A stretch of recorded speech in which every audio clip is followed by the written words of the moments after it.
Hello students, welcome to Kishwa career academies online platform. આજે આપણે જોવાનું છે બજેટના અંદર કઈ કઈ મુખ્ય પ્રાવધાનો કરવામાં આવ્યું છે, બજેટના અંદર કઈ કઈ નવી સ્કીમ્સ લોન્ચ કરવામાં આવ્યું છે, કઈ પ્રકારનું ચેન્જીસ કરવામાં આવ્યું છે અને ઓવરઓલ કઈ વાતોના ધ્યાનમાં રાખીને આ બજેટ પેશ કરવામાં આવ્યું છે.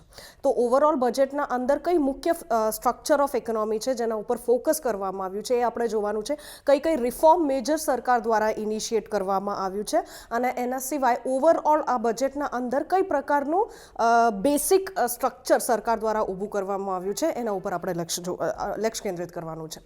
હવે જ્યારે આપણે આ બજેટની વાત કરીએ તો ધ્યાન રાખવાનું છે કે બજેટ 2021-22 જે પેશ કરવામાં આવ્યું છે એ ડિજિટલ ફોર્મેટમાં પેશ કરવામાં આવ્યું છે. કારણ મેં તમને કીધું છે કે ઇકોનોમિક સર્વેના અંદર પણ આ વાતના ઉપર ફોકસ કરવામાં આવ્યું છે કે આ વર્ષે ડિજિટલ ટેકનોલોજી આ સ્પ્રિન્ટરના ભૂમિકાના અંદર જોવા મળ્યું છે. એનું મતલબ છે ડિજિટલ ટેકનોલોજી છે જેને અર્થવ્યવસ્થાના આ વખતે હોલ્ડ કરીને રાખ્યું છે કે બધી વસ્તુઓ જ્યારે લોકડાઉન શરૂ કરવામાં આવ્યું તો બધા જ વસ્તુઓ ડિજિટલ થઈ ગયું હતું. તો એના ધ્યાનમાં રાખીને અને આવનારા ફ્યુચરના અંદર ડિજિટલ ટેકનોલોજીની ભૂમિકાને ધ્યાનમાં રાખીને સરકાર દ્વારા જે ઇકોનોમિક સર્વે પેશ કરવામાં આવ્યું હતું કે સરકાર દ્વારા જે બજેટ પેશ કરવામાં આવ્યું છે એ ડિજિટલ ફોર્મેટમાં પેશ કરવામાં આવ્યું છે.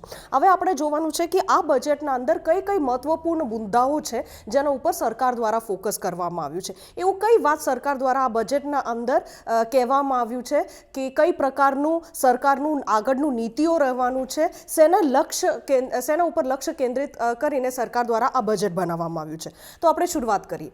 હવે જ્યારે આપણે બજેટની વાત કરીએ તો ડિજિટલ બજેટ મેં કીધું છે ડિજિટલ ટેકનોલોજીને ધ્યાનમાં રાખીને સરકાર દ્વારા આ વખતે ડિજિટલ બજેટ પેશ કરવામાં આવ્યું છે. તો ભાગ 1ના અંદર સરકાર દ્વારા કઈ સ્ટ્રક્ચરલ મેજર્સ છે જેના ઉપર સરકાર દ્વારા ફોકસ કરીને આ બજેટનું નિર્માણ કરવામાં આવ્યું છે એની વાત કરવામાં આવ્યું છે. તો એના અંદર ધ્યાન રાખવાનું છે કે સરકાર દ્વારા કઈ કઈ વાતો પર લક્ષ્ય મૂકવામાં આવ્યું છે આ બજેટના અંદર. તો ફર્સ્ટ છે કે રાષ્ટ્રને પ્રથમ મૂકવાનું સંકલ્પ છે. નેશન ફર્સ્ટનું સંકલ્પ સરકાર દ્વારા લેવામાં આવ્યું છે.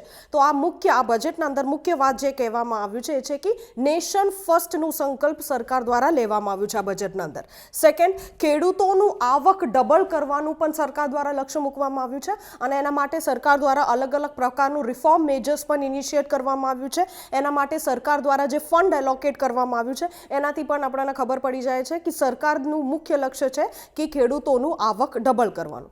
થર્ડ જે વાતના ઉપર લક્ષ્ય મૂકવામાં આવ્યું છે એ છે કે માળખાગત સંરચનાઓને મજબૂત કરવું, ઇન્ફ્રાસ્ટ્રક્ચરલ ફેસિલિટી. કારણ મેં તમને કીધું છે જો મેન્યુફેક્ચરિંગને ગ્લોબલ સપ્લાય ચેનના સાથે ઇન્ટિગ્રેટ કરવાનું હોય, ભારતનું જ્યારે આપણે ડોમેસ્ટિક મેન્યુફેક્ચરિંગ ઇન્ડસ્ટ્રીની વાત કરીએ, જો એને ગ્લોબલ સપ્લાય ચેન સાથે ઇન્ટિગ્રેટ કરવાનું હોય કે ડિમાન્ડ અને સપ્લાયના અંદર જે અસંતુલન જોવા મળે છે, ઇમ્બેલેન્સ જોવા મળે છે, એના માટે જે ઇન્ફ્રાસ્ટ્રક્ચરલ ફેસિલિટીઝ છે જ્યાં સુધી તમે એને મજબૂત ના કરો તો ત્યાં સુધી ઇકોનોમીના બૂસ્ટ ના મળી શકે. એમએસએમઈની પણ આપણે વાત જોઈ લીધું છે. એમએસએમઈના અંદર પણ આપણે જોઈ લીધું છે કે 80% to 85% ઓફ ઇન્ડિયન ઇકોનોમી આ એમએસએમઈના ઉપર ડિપેન્ડન્ટ છે. તો આ એમએસએમઈ સેક્ટરને બૂસ્ટ આપવા માટે ઇન્ફ્રાસ્ટ્રક્ચરલ ફેસિલિટી આપવું એ જરૂરી છે. એગ્રીકલ્ચર સેક્ટરની પણ આપણે વાત કરીએ તો સૌથી મોટી ખામી જે એગ્રીકલ્ચર સેક્ટરના અંદર જોવા મળે છે કે ઇન્ફ્રાસ્ટ્રક્ચર અવેલેબલ નથી. તો આ વખતે બજેટના અંદર સરકાર દ્વારા ધ્યાન રાખવામાં આવ્યું છે ખાસ કર કે ઇન્ફ્રાસ્ટ્રક્ચરલ ફેસિલિટી માટે પૂરતું પ્રમાણમાં ફંડિંગ ઉપલબ્ધ રહે એના માટે સરકાર દ્વારા વેરિયસ ટૂલ અલગ અલગ પ્રકારનું સાધનોનું પણ ઉપયોગ કરવામાં આવ્યું છે. તો થર્ડ જે સરકાર દ્વારા આ બજેટના અંદર ફોકસ કરવામાં આવ્યું છે કે માળખાગત સંરચનાઓને મજબૂત કરવાનું લક્ષ્ય મૂકવામાં આવ્યું છે. ફોર્થ, સ્વસ્થ ભારત.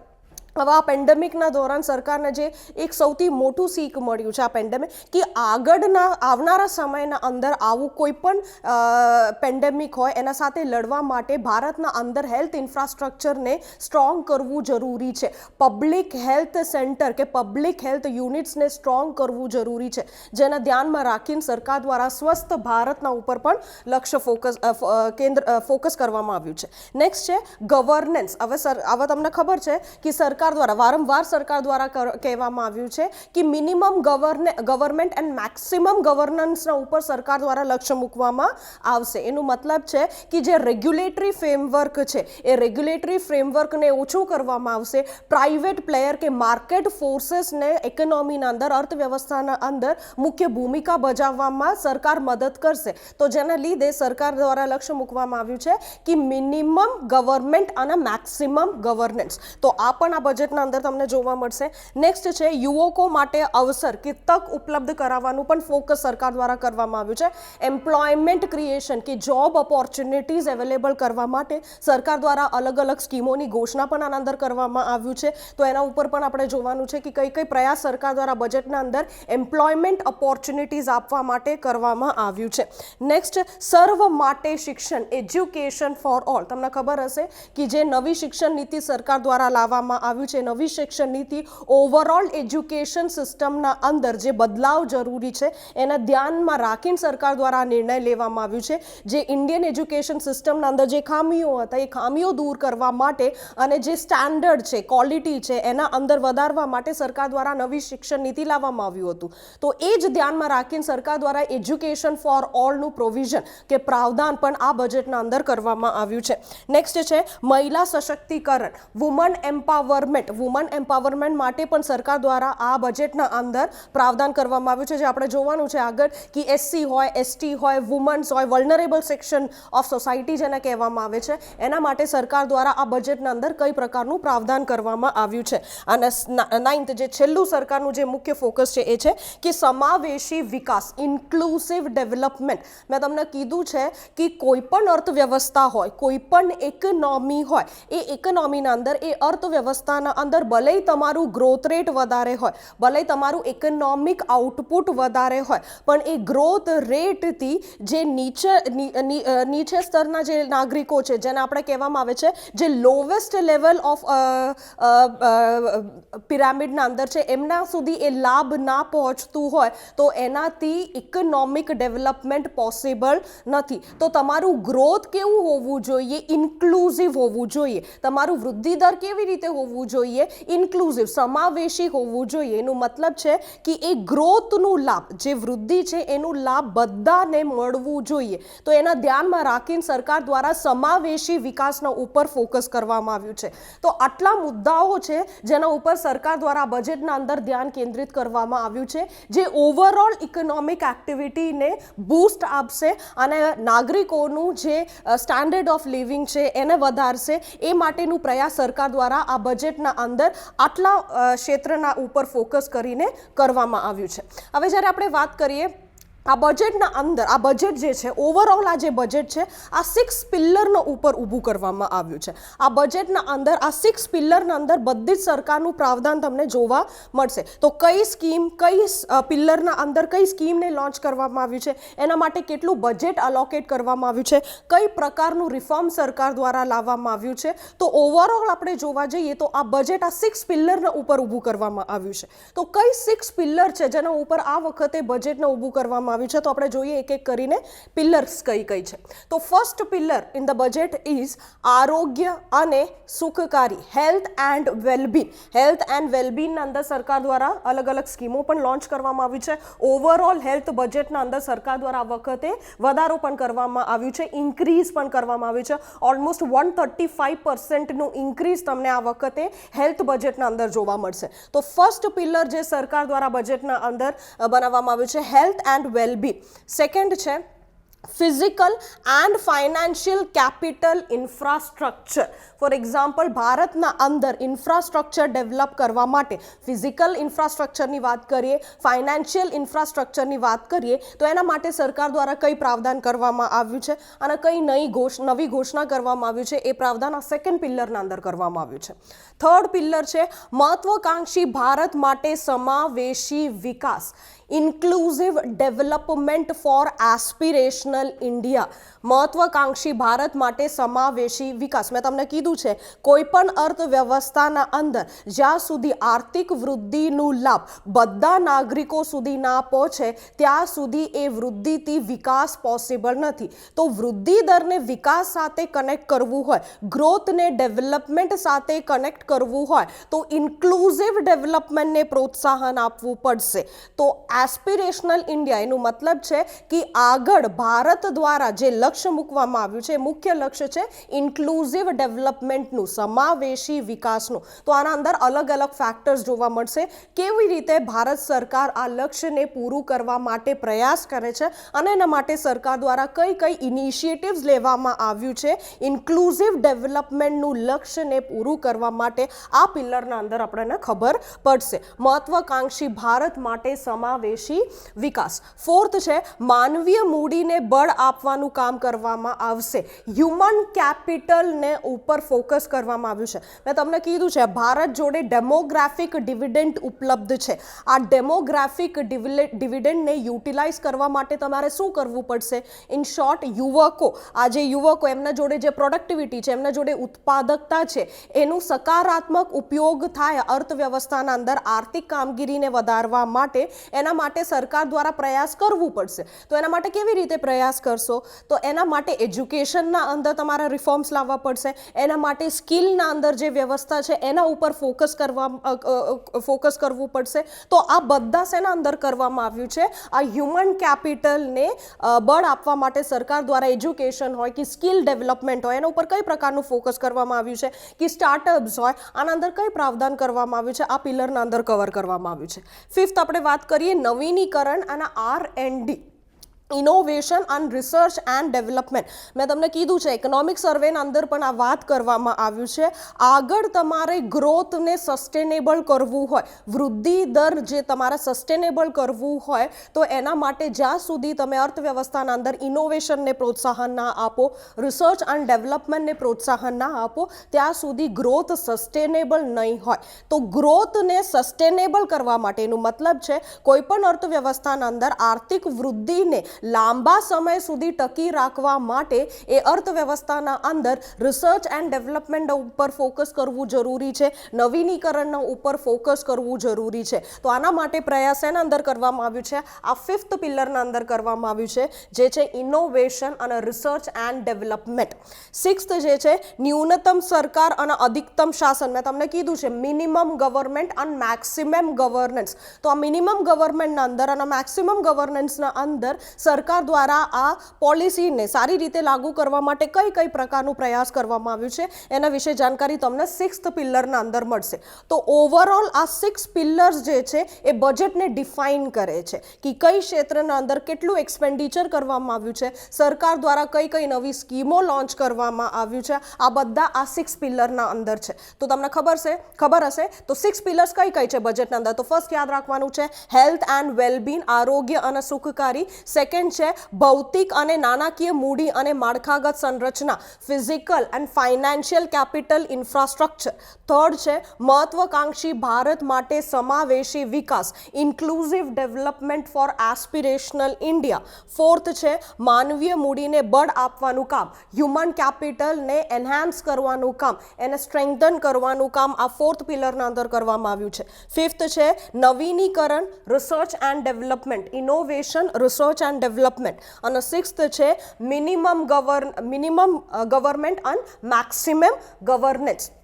નેક્સ્ટ આપણે જોવાનું છે કે ભારત સરકાર દ્વારા આ કઈ પ્રકારનું રિફોર્મ્સ ઇનિશિએટ કરવામાં આવ્યું છે. મેં તમને કીધું છે માર્ચ 2020માં સરકાર દ્વારા જ્યારે લોકડાઉનનું જાહેરાત કરવામાં આવ્યું અને ધીમે ધીમે જ્યાં સુધી અર્થવ્યવસ્થાને ખોલવામાં ના આવ્યું, અર્થવ્યવસ્થાના અલગ અલગ સેક્ટરને ખોલવામાં ના આવ્યું, ત્યાં સુધી સરકાર દ્વારા ઘણા બધા રિફોર્મ્સને ઇનિશિએટ કરવામાં આવ્યું છે. ફોર એક્ઝામ્પલ લોકડાઉનના અંદર માર્ચ 2020નું ફર્સ્ટ ક્વાર્ટરની આપણે વાત કરીએ તો સરકારને ખબર પડી પડી ગઈ છે કે આ લોકડાઉનથી સૌથી વધારે જે ઇફેક્ટ થયું છે એ સપ્લાય ચેનના ઉપર થયું છે. તો લોકડાઉનથી ફર્સ્ટ શોક જે લાગ્યું છે એ સપ્લાય ચેનના લાગ્યું છે. તો જ્યાં સુધી તમે સપ્લાય ચેનના અંદર રિફોર્મ લાવો નહીં, સપ્લાય ચેનના અંદર તમે તેજી ના લાવો, ત્યાં સુધી તમે અર્થવ્યવસ્થાને બૂસ્ટ આપી ના શકો. તો એના માટે સરકાર દ્વારા ફર્સ્ટ ક્વાર્ટરના અંદર પ્રયાસ કરવામાં આવ્યો. કારણ સપ્લાય ચેન આ લેબર ફોર્સને ઇફેક્ટ કરે છે, લેબર ફોર્સ આ ડિસ્પોઝેબલ ઇન્કમના ઉપર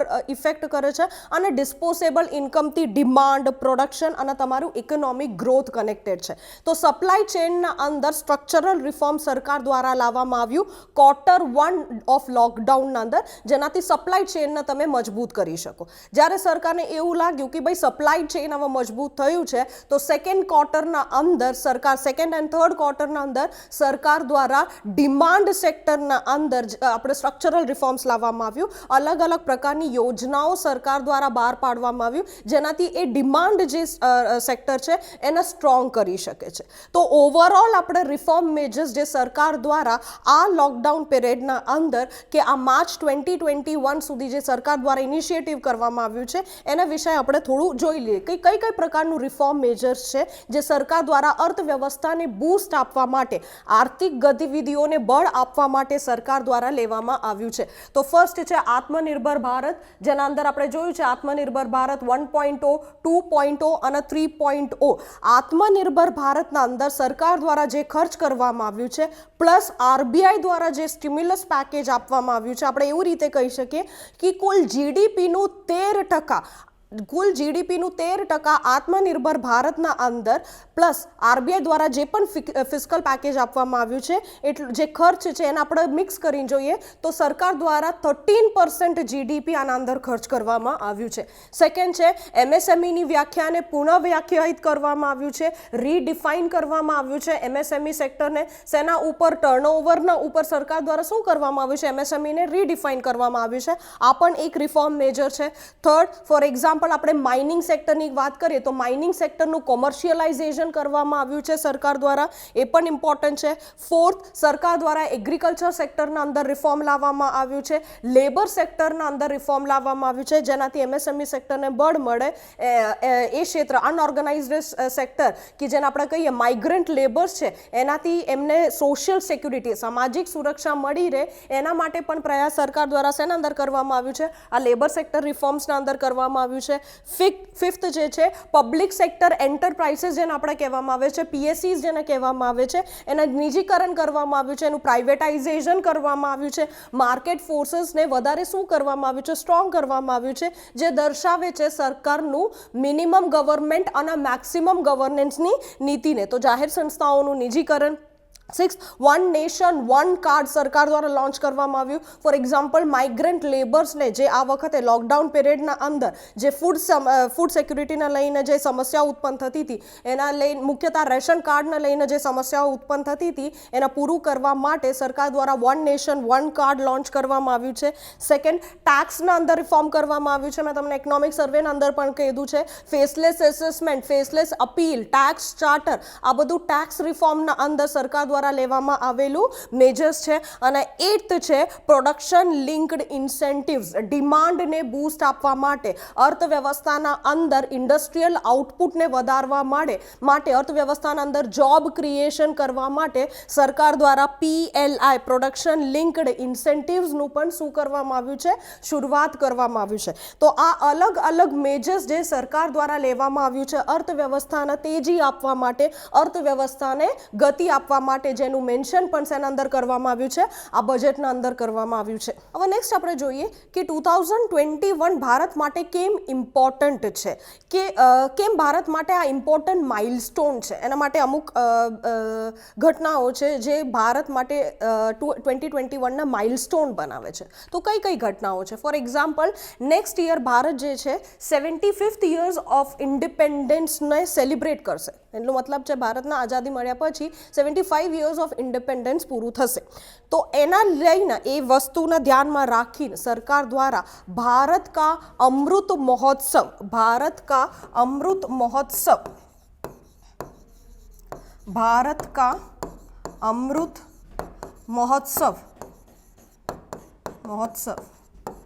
નું શરૂઆત કરવામાં આવ્યું છે. નેક્સ્ટ યર ઓગસ્ટ 2022માં India will complete 75 years of independence. એના ધ્યાનમાં રાખીને સરકાર દ્વારા ભારત કા અમૃત મહોત્સવને શરૂઆત કરવામાં આવ્યું છે. હવે આ શું છે? ભારત કા અમૃત મહોત્સવની આપણે વાત કરીએ તો આ શું છે? હવે આના અંદર નેક્સ્ટ મંથથી સરકાર અમૃત ઉત્સવનું શરૂઆત કરશે. એનું મતલબ છે કે નેક્સ્ટ યર 2022 પહેલાં, એનું મતલબ છે ઓગસ્ટ 2022 જે 75th યર ઓફ ઇન્ડિપેન્ડન્સને દર્શાવે છે, એના 75 વીક્સ પહેલાં સરકાર દ્વારા તૈયારી ચાલુ કરવામાં આવશે. ભારત કા અમૃત મહોત્સવ આ શેના માટે છે? Next year Bharat 75 years of ઇન્ડિપેન્ડન્સને કમ્પ્લીટ કરશે, જેની તૈયારી અત્યારે 75 વીક્સ પહેલાં કરવામાં આવ્યું છે. આ જે ભારત કા અમૃત મહોત્સવ છે આ શેના માટે છે? To create a vision for India at 2047. A vision for India. Create a vision for India at 2047. Create a vision for India at 2047. આ શેના માટે છે? તો 2047માં ભારત માટે એક વિઝન તૈયાર કરવામાં આવ્યું છે. 2047માં ભારત માટે એક વિઝન તૈયાર કરવામાં આવ્યું છે. હવે આ જે કાર્યક્રમ છે આના અંદર બધા જ પ્રકારનું સામાજિક જે ઇવેન્ટ્સ છે, કલ્ચરલ ઇવેન્ટ્સ છે, એને બતાવવામાં આવશે. અત્યાર સુધી કઈ કઈ ટેકનોલોજીના આધાર પર ભારતના અંદર કઈ કઈ પ્રકારનું પ્રોગ્રેસ છે એને બતાવવામાં આવશે. આપણે સાયન્ટિફિક અચીવમેન્ટ્સ કઈ છે એ બધું જ આ કાર્યક્રમના અંદર દર્શાવવામાં આવશે. આ ઇમ્પોર્ટન્ટ કેમ છે? કારણ બધા જ ફ્રીડમ ફાઇટર્સ, ફોર એક્ઝામ્પલ આપણે એવું કહી શકીએ કે અમુક ફ્રીડમ ફાઇટર્સ હતા જેને ઇમ્પોર્ટન્સ આપવામાં આવ્યું, અમુક ફ્રીડમ ફાઇટર્સ હતા જેના વિશે કોઈ જાણકારી નહોતું. તો આવા ફ્રીડમ ફાઇટર્સને પણ લાઇમલાઇટમાં લાવવામાં આવશે. એવી કોઈ ઘટના, એવું કોઈ સ્થળ જે ઇમ્પોર્ટન્ટ હતું ભારતના આઝાદીને લઈને, જેનું મેન્શન અમુક વખતે હિસ્ટ્રીના અંદર કરવામાં આવતું નથી, કે અમુક વખતે એમને ઇમ્પોર્ટન્સ કે મહત્ત્વ આપવામાં આવતું નથી. તો આવા સ્થળોને પણ આના અંદર દર્શાવવામાં આવશે, આને હાઇલાઇટ કરવામાં આવશે, આને ઇમ્પોર્ટન્સ આપવામાં આવશે. દરેક મિનિસ્ટ્રીને, દરેક મંત્રાલયને સૂચના આપવામાં આવ્યું છે કે ભાઈ લો કોસ્ટ પ્રોજેક્ટ જે છે કે પીપલ ઇન્ક્લુઝિવ જે પ્રોગ્રામ્સ છે એ પ્રોગ્રામ્સને આના અંદર પ્રેઝન્ટ કરવાનું છે, જેનાથી બતાવવાનું છે કે આર્થિક વૃદ્ધિ, ભારતે જે આર્થિક વૃદ્ધિ, આ પ્રોગ્રામ શેના માટે છે, આ મહોત્સવ શેના માટે છે? આંતરરાષ્ટ્રીય સ્તર પર અને રાષ્ટ્રીય સ્તર પર લોકોને બતાવવા માટે કે ભારતે જે આર્થિક વૃદ્ધિનું દર મેળવ્યું છે એનું સ્ટોરી બતાવવા માટે આ મહોત્સવનું શરૂઆત કરવામાં આવ્યું છે.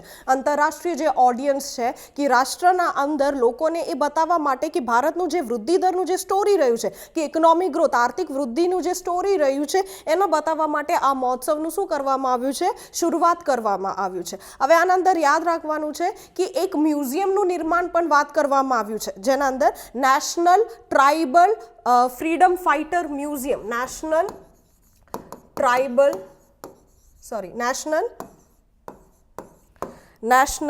ટ્રાઇબલ ફ્રીડમ ફાઇટર્સ મ્યુઝિયમ એક મ્યુઝિયમ બનાવવામાં આવશે ગુજરાતના અંદર અને રાંચીના અંદર national tribal freedom fighter museum બનાવવામાં આવશે ગુજરાત અને રાંચીના અંદર. અને નેશનલ ટ્રાઇબલ એક કમિશનની પણ સ્થાપના કરવામાં આવશે દિલ્હીના અંદર. એ આ બધું શેના અંદર લોન્ચ કરવામાં આવ્યું છે? આ મહોત્સવના અંદર લોન્ચ કરવામાં આવ્યું છે. અને આંગણવાડીઓના અંદર બાલ વાટિકાનું શરૂઆત કરવામાં આવશે અર્લી ચાઇલ્ડહુડ કેર માટે. અર્લી ચાઇલ્ડહુડ કેર માટે દરેક આંગણવાડીઓના અંદર બાલ વાટિકા ઇનિશિયેટિવનું પણ શરૂઆત કરવામાં આવશે. તો આ 2021માં એક ઇનિશિયેટિવ લેવામાં આવ્યું છે. શું ઇનિશિયેટિવ લેવામાં આવ્યું છે? કે ભારત સરકાર દ્વારા ભારત કા અમૃત મહોત્સવનું શરૂઆત કરવામાં આવશે. આ શેના માટે છે? કે નેક્સ્ટ યર ભારતના 75 યર્સ ઓફ ઇન્ડિપેન્ડન્સ જે પૂરું થાય છે એના ધ્યાનમાં રાખીને આ મહોત્સવનું શરૂઆત કરવામાં આવ્યું છે, એનું મતલબ છે કે 75 વીક પહેલાં આપણે તૈયારીનું શરૂઆત વાત કરીએ, આ શેના માટે છે? ભારતનું આર્થિક વૃદ્ધિ દર, જે ભારતનું અત્યાર સુધી ઇતિહાસ આપણે જોવા જઈએ તો ભારતે જે આર્થિક વૃદ્ધિ દર મેળવ્યું છે એના પાછળનું જે સ્ટોરી છે એ સ્ટોરી બતાવવામાં આવશે. આંતરરાષ્ટ્રીય જે સમુદાય છે એમને અને રાષ્ટ્રના અંદર લોકોને સ્ટોરી બતાવવામાં આવશે. ફર્સ્ટ આ લક્ષ્યથી આને શરૂઆત કરવામાં આવ્યું છે. સેકન્ડ છે કે ભારતના અંદર જે ફ્રીડમ ફાઇટર્સ હતા, જેને અમુક વખત ઇમ્પોર્ટન્સ આપવામાં આવ્યું નહોતું, એવા ફ્રીડમ ફાઇટર્સને લાઇમલાઇટ લાવવામાં, અમુક જે ઘટનાઓ છે, અમુક જે ઇન્સિડન્ટ્સ છે કે અમુક જે પ્લેસીસ છે, જે સ્થળો છે, જે ફ્રીડમ ફાઇટર્સ કે ઇન્ડિપેન્ડન્સ સાથે જોડાયેલા હોય એમના લાઇમલાઇટમાં લાવવા માટે આ પ્રોગ્રામના અંદર ભારત સરકાર દ્વારા દરેક ભારતીય સંસ્કૃતિનું જે ઇવેન્ટ્સ છે એના લાગતું જે ઇવેન્ટ્સ છે, ફોર એક્ઝામ્પલ સોશિયલ ઇવેન્ટ્સ છે, કલ્ચરલ ઇવેન્ટ્સ છે, એ બધું દર્શાવવામાં આવશે. અત્યાર સુધી ભારત દ્વારા ટેકનોલોજીકલ સ્તર પર જે પ્રોગ્રેસ કરવામાં આવ્યું છે, જે પણ પ્રકારનું જે ઉપલબ્ધિઓ ભારતના મળ્યું છે, એ બધાને આના માધ્યમથી દર્શાવવામાં આવશે. એક નેશનલ ટ્રાઇબલ ફ્રીડમ ફાઇટર મ્યુઝિયમની સ્થાપના કરવામાં આવશે ગુજરાત અને રાંચીના અંદર, અને એવી જ રીતે અર્લી ચાઇલ્ડહુડ કેર માટે દરેક જે આંગણવાડી છે ત્યાં બાલ વાટિકા ઇનિશિયેટિવનું પણ શરૂઆત કરવામાં આવશે. તો એના લઈને આ ઇમ્પોર્ટન્ટ છે. હવે જ્યારે આપણે નેક્સ્ટ વાત કરીએ તો નેક્સ્ટ શેના માટે ઇમ્પોર્ટન્ટ છે, તો ધ્યાન રાખવાનું છે ગોવાના ભારતમાં સામેલ થયા 60 વર્ષ પૂરા થાય છે, તો એના સંદર્ભમાં પણ 2021 આ શું છે? ઇમ્પોર્ટન્ટ છે. થર્ડ છે ભારત પાકિસ્તાન જે યુદ્ધ થયું હતું 1971, એના અંદર પણ ભારતના 50 વર્ષ પૂરું થયું છે, તો એના ધ્યાનમાં રાખીને પણ 2021 આ ઇમ્પોર્ટન્ટ માઇલસ્ટોન છે ભારત માટે. અને ફિફ્થ જે છે 8th સેન્સસનું શરૂઆત કરવામાં આવશે અને ભારતના અંદર આ પ્રથમ ડિજિટલ સેન્સસ હશે, જેની ઘોષણા પણ આ બજેટના અંદર કરવામાં આવ્યું છે. 8th સેન્સસનું શરૂઆત થશે અને આ ભારતનું પ્રથમ ડિજિટલ સેન્સસ હશે, એવી ઘોષણા પણ શેના અંદર કરવામાં આવ્યું છે? આ બજેટના અંદર કરવામાં આવ્યું છે. અને આ વખતે બ્રિક પ્રેસિડેન્સીનું જે બ્રિક્સ નેશનનું જે પ્રેસિડેન્સીનું જે રોટેશન છે એ ભારત જોડે છે, તો એના સંદર્ભમાં પણ ઇમ્પોર્ટન્ટ છે. કારણ મેં તમને કીધું છે આ પેન્ડેમિકના અંદર ફોર એક્ઝામ્પલ જે જીઓ પોલિટિકલ જે સિચ્યુએશન છે કે ભાઈ આંતરરાષ્ટ્રીય સ્તર પર જે સંબંધો છે એ સંબંધોની વ્યાખ્યા હવે બદલાવશે. પહેલાં શું હતું કે પોલિટિકલ જે સ્ટ્રેટેજિક જે પોલિસી લેવામાં આવતી હતી એ જીઓ પોલિટિકલ સિચ્યુએશનને ધ્યાનમાં રાખીને લેવામાં આવતી હતી, પણ અત્યારે જ્યારે આપણે આંતરરાષ્ટ્રીય સંબંધોની વ્યાખ્યા જોઈએ તો આ પેન્ડેમિક પછી આખું બદલાઈ જશે. તો બ્રિક્સના અંદર જે ભારતની પ્રેસિડેન્સી છે આ વખતે એ ઇમ્પોર્ટન્ટ ભૂમિકા પ્લે કરશે. એનાથી ભારતનું જે દૃષ્ટિકોણ છે એ વિશ્વના સામે મૂકવામાં ભારતના એક સપોર્ટ મળશે, એટલા માટે પણ ઇમ્પોર્ટન્ટ છે, ધ્યાન રાખવાનું છે. ચંદ્રયાન 3 મિશનના સંદર્ભમાં પણ ઇમ્પોર્ટન્ટ છે અને હરિદ્વાર કુંભનું જે આયોજન કરવામાં આવશે તો એના સંદર્ભમાં પણ ઇમ્પોર્ટન્ટ છે. તો 2021 આપણે કહીએ તો શેના લીધે ભારત માટે એક માઇલસ્ટોન તરીકે જોવામાં આવે છે, એના કારણો આપણે જોઈ લીધું છે. 75 વર્ષ પૂરા થતાં આપણે જે ભારત કા અમૃત મહોત્સવનું જે શરૂઆત કરવામાં આવ્યું છે, ગોવાના ભારતમાં થતાં 60 વર્ષ પૂરા થયા છે, જેના લીધે સરકાર દ્વારા ગોવા માટે એના સેલિબ્રેશન માટે બજેટના અંદર એલોકેશન આપવામાં આવ્યું છે. ભારત પાકિસ્તાન યુદ્ધના 50 વર્ષ પૂર્ણ થયા છે. 8th સેન્સસનું શરૂઆત કરવામાં આવશે, જે ફર્સ્ટ ડિજિટલ સેન્સસ હશે ભારતનું આ વખતે બ્રિક પ્રેસિડેન્સી ભારત જોડે છે, એના સંદર્ભમાં ચંદ્રયાન 3 મિશનના સંદર્ભમાં અને હરિદ્વાર કુંભના સંદર્ભમાં આપણા માટે આ ઇમ્પોર્ટન્ટ વર્ષ ગણવામાં આવશે. ઓકે, નેક્સ્ટ આપણે જોઈએ એક એક ચેપ્ટરમાં સરકાર દ્વારા કઈ પ્રકારનું પ્રાવધાન કરવામાં આવ્યું છે, કઈ નવી સ્કીમ્સ લોન્ચ કરવામાં આવ્યું છે, કઈ સ્કીમ્સને રીઇન્ટિગ્રેટ કરવામાં આવ્યું છે, કઈ પ્રકારનું બદલાવ સરકાર દ્વારા લાવવામાં આવ્યું છે. તો ફર્સ્ટ ચેપ્ટર જે આપણે જોવાનું છે આના અંદર એ છે health and wellbeing. Health and વેલબીંગના અંદર સરકાર દ્વારા કઈ પ્રકારનું પ્રાવધાન કરવામાં આવ્યું છે. તો ઓવરઓલ મેં તમને કીધું છે હેલ્થ એક્સપેન્ડિચર જોવા જઈએ તો આ બજેટના અંદર 135% ગ્રોથ જોવા મળે છે. એનો મતલબ છે ગયા બજેટના અંદર જે સ્વાસ્થ્ય માટે જે સરકાર દ્વારા બજેટ અલોકેટ કરવામાં આવ્યું છે અને આ વખતે જે બજેટ અલોકેટ કરવામાં આવ્યું છે સ્વાસ્થ્ય માટે, એના અંદર 135% ગ્રોથ જોવા મળે છે. એનો મતલબ ગયા વર્ષ કરતાં આ વખતે 135% મોર બજેટ અલોકેટ કરવામાં આવ્યું છે સ્વાસ્થ્ય માટે. હવે આના અંદર એક હોલિસ્ટિક અપ્રોચ સરકાર દ્વારા અપનાવવામાં આવ્યું છે. ઓવરઓલ કેવી રીતે સરકાર દ્વારા હેલ્થ સેક્ટરને ટાર્ગેટ કરવામાં આવ્યું છે એના ઉપર ફોકસ કરવામાં આવ્યું છે. તો એક હોલિસ્ટિક અપ્રોચ અપનાવવામાં આવ્યું છે સરકાર દ્વારા હેલ્થ માટે આ બજેટના અંદર. તો શેના ઉપર? આરોગ્ય માટે હોલિસ્ટિક દૃષ્ટિકોણ અપનાવવામાં આવ્યું છે. 3 ક્ષેત્રને મજબૂત કરવાનું સરકાર સરકાર દ્વારા આ બજેટથી સ્વાસ્થ્યના અંદર 3 ક્ષેત્રોને મજબૂત કરવાનું સરકાર દ્વારા બજેટના અંદર પ્રયાસ કરવામાં આવ્યું છે અને બજેટ પણ આવી જ રીતે અલોકેટ કરવામાં આવ્યું છે. તો કઈ 3 સ્વાસ્થ્યના ક્ષેત્ર છે જેના ઉપર સરકાર દ્વારા વધારે બળ આપવામાં આવ્યું છે?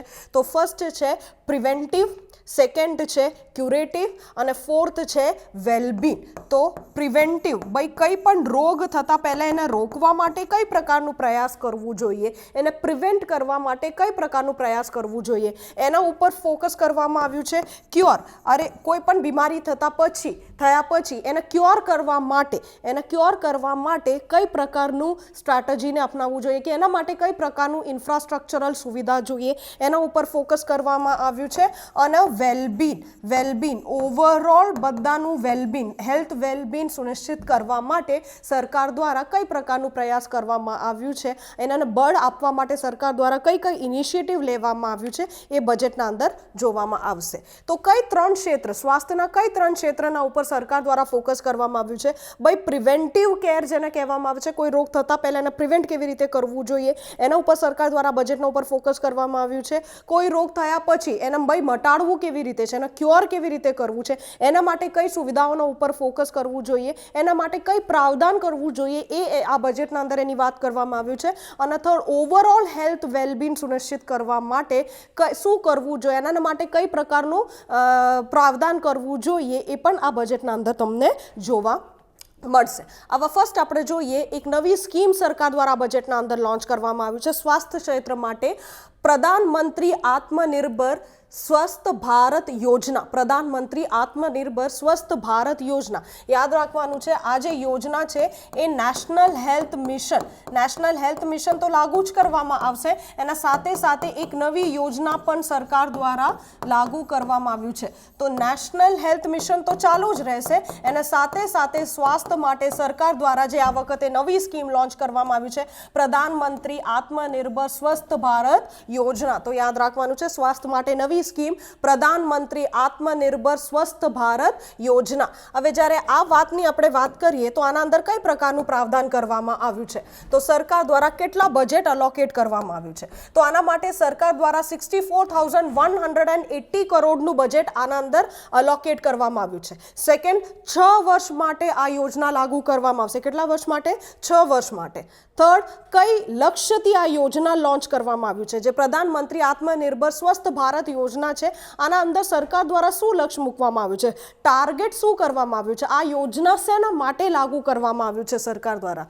તો ફર્સ્ટ, પ્રાથમિક, દ્વિતીયક અને તૃતીયક સ્વાસ્થ્ય સેવાઓ વિકસિત કરવા માટે ભારતના અંદર જે પ્રાઇમરી પબ્લિક હેલ્થ સિસ્ટમ છે, જે સેકન્ડરી પબ્લિક હેલ્થ સિસ્ટમ છે અને જે ટર્શરી પબ્લિક હેલ્થ સિસ્ટમ છે, એ ટર્શરી પબ્લિક હેલ્થ સિસ્ટમને એક્સપાન્ડ કરવા માટે એનું મતલબ છે જે પ્રાઇમરી હેલ્થ, પ્રાથમિક જે સેવા તંત્ર છે, કે જે દ્વિતીય સ્વાસ્થ્ય સેવા તંત્ર છે અને જે તૃતીય સ્વાસ્થ્ય સેવા તંત્ર છે, એને એક્સપાન્ડ કરવા માટે આ યોજના લાગુ કરવામાં આવ્યું છે. સેકન્ડ છે, હાલની જે રાષ્ટ્રીય સંસ્થાઓ છે એને મજબૂત કરવા માટે આજના તારીખમાં જેટલા પણ સ્વાસ્થ્યના અંદર રાષ્ટ્રીય સંસ્થાઓ છે એ રાષ્ટ્રીય સંસ્થાઓને મજબૂત કરવા માટે.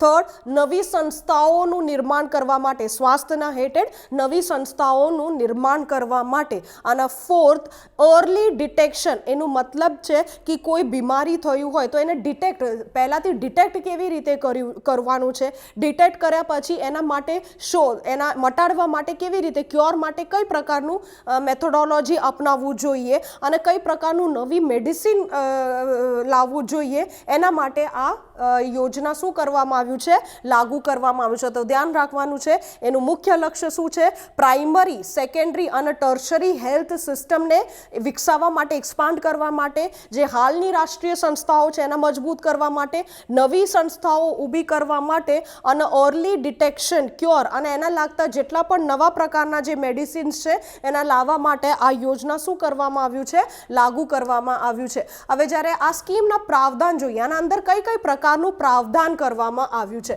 તો ફર્સ્ટ પ્રાવધાન જે આ સ્કીમના અંદર કરવામાં આવ્યું છે એ છે કે 17,788 ગ્રામીણ ક્ષેત્રોના અંદર 17,788 અને અર્બન ક્ષેત્રના અંદર 11,224 વેલનેસ સેન્ટરનું નિર્માણ કરવામાં આવશે.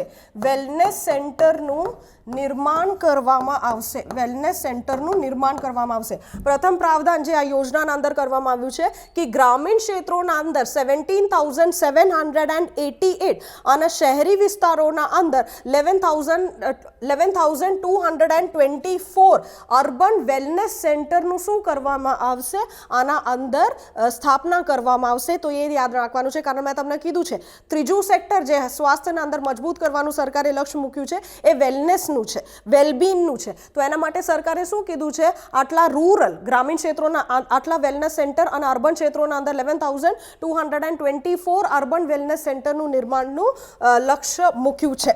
હવે નેક્સ્ટ શું લક્ષ્ય પ્રાવધાન આ સ્કીમના અંદર કરવામાં આવ્યું છે? નેક્સ્ટ છે કે બધા જિલ્લાઓમાં એકીકૃત જાહેર આરોગ્ય પ્રયોગશાળા ઇન્ટિગ્રેટેડ પબ્લિક હેલ્થ લેબોરેટરીઝનું નિર્માણ કરવામાં આવશે. બધા જ જિલ્લાઓના અંદર ઇન્ટિગ્રેટેડ હેલ્થ લેબોરેટરીઝનું નિર્માણ કરવામાં આવશે.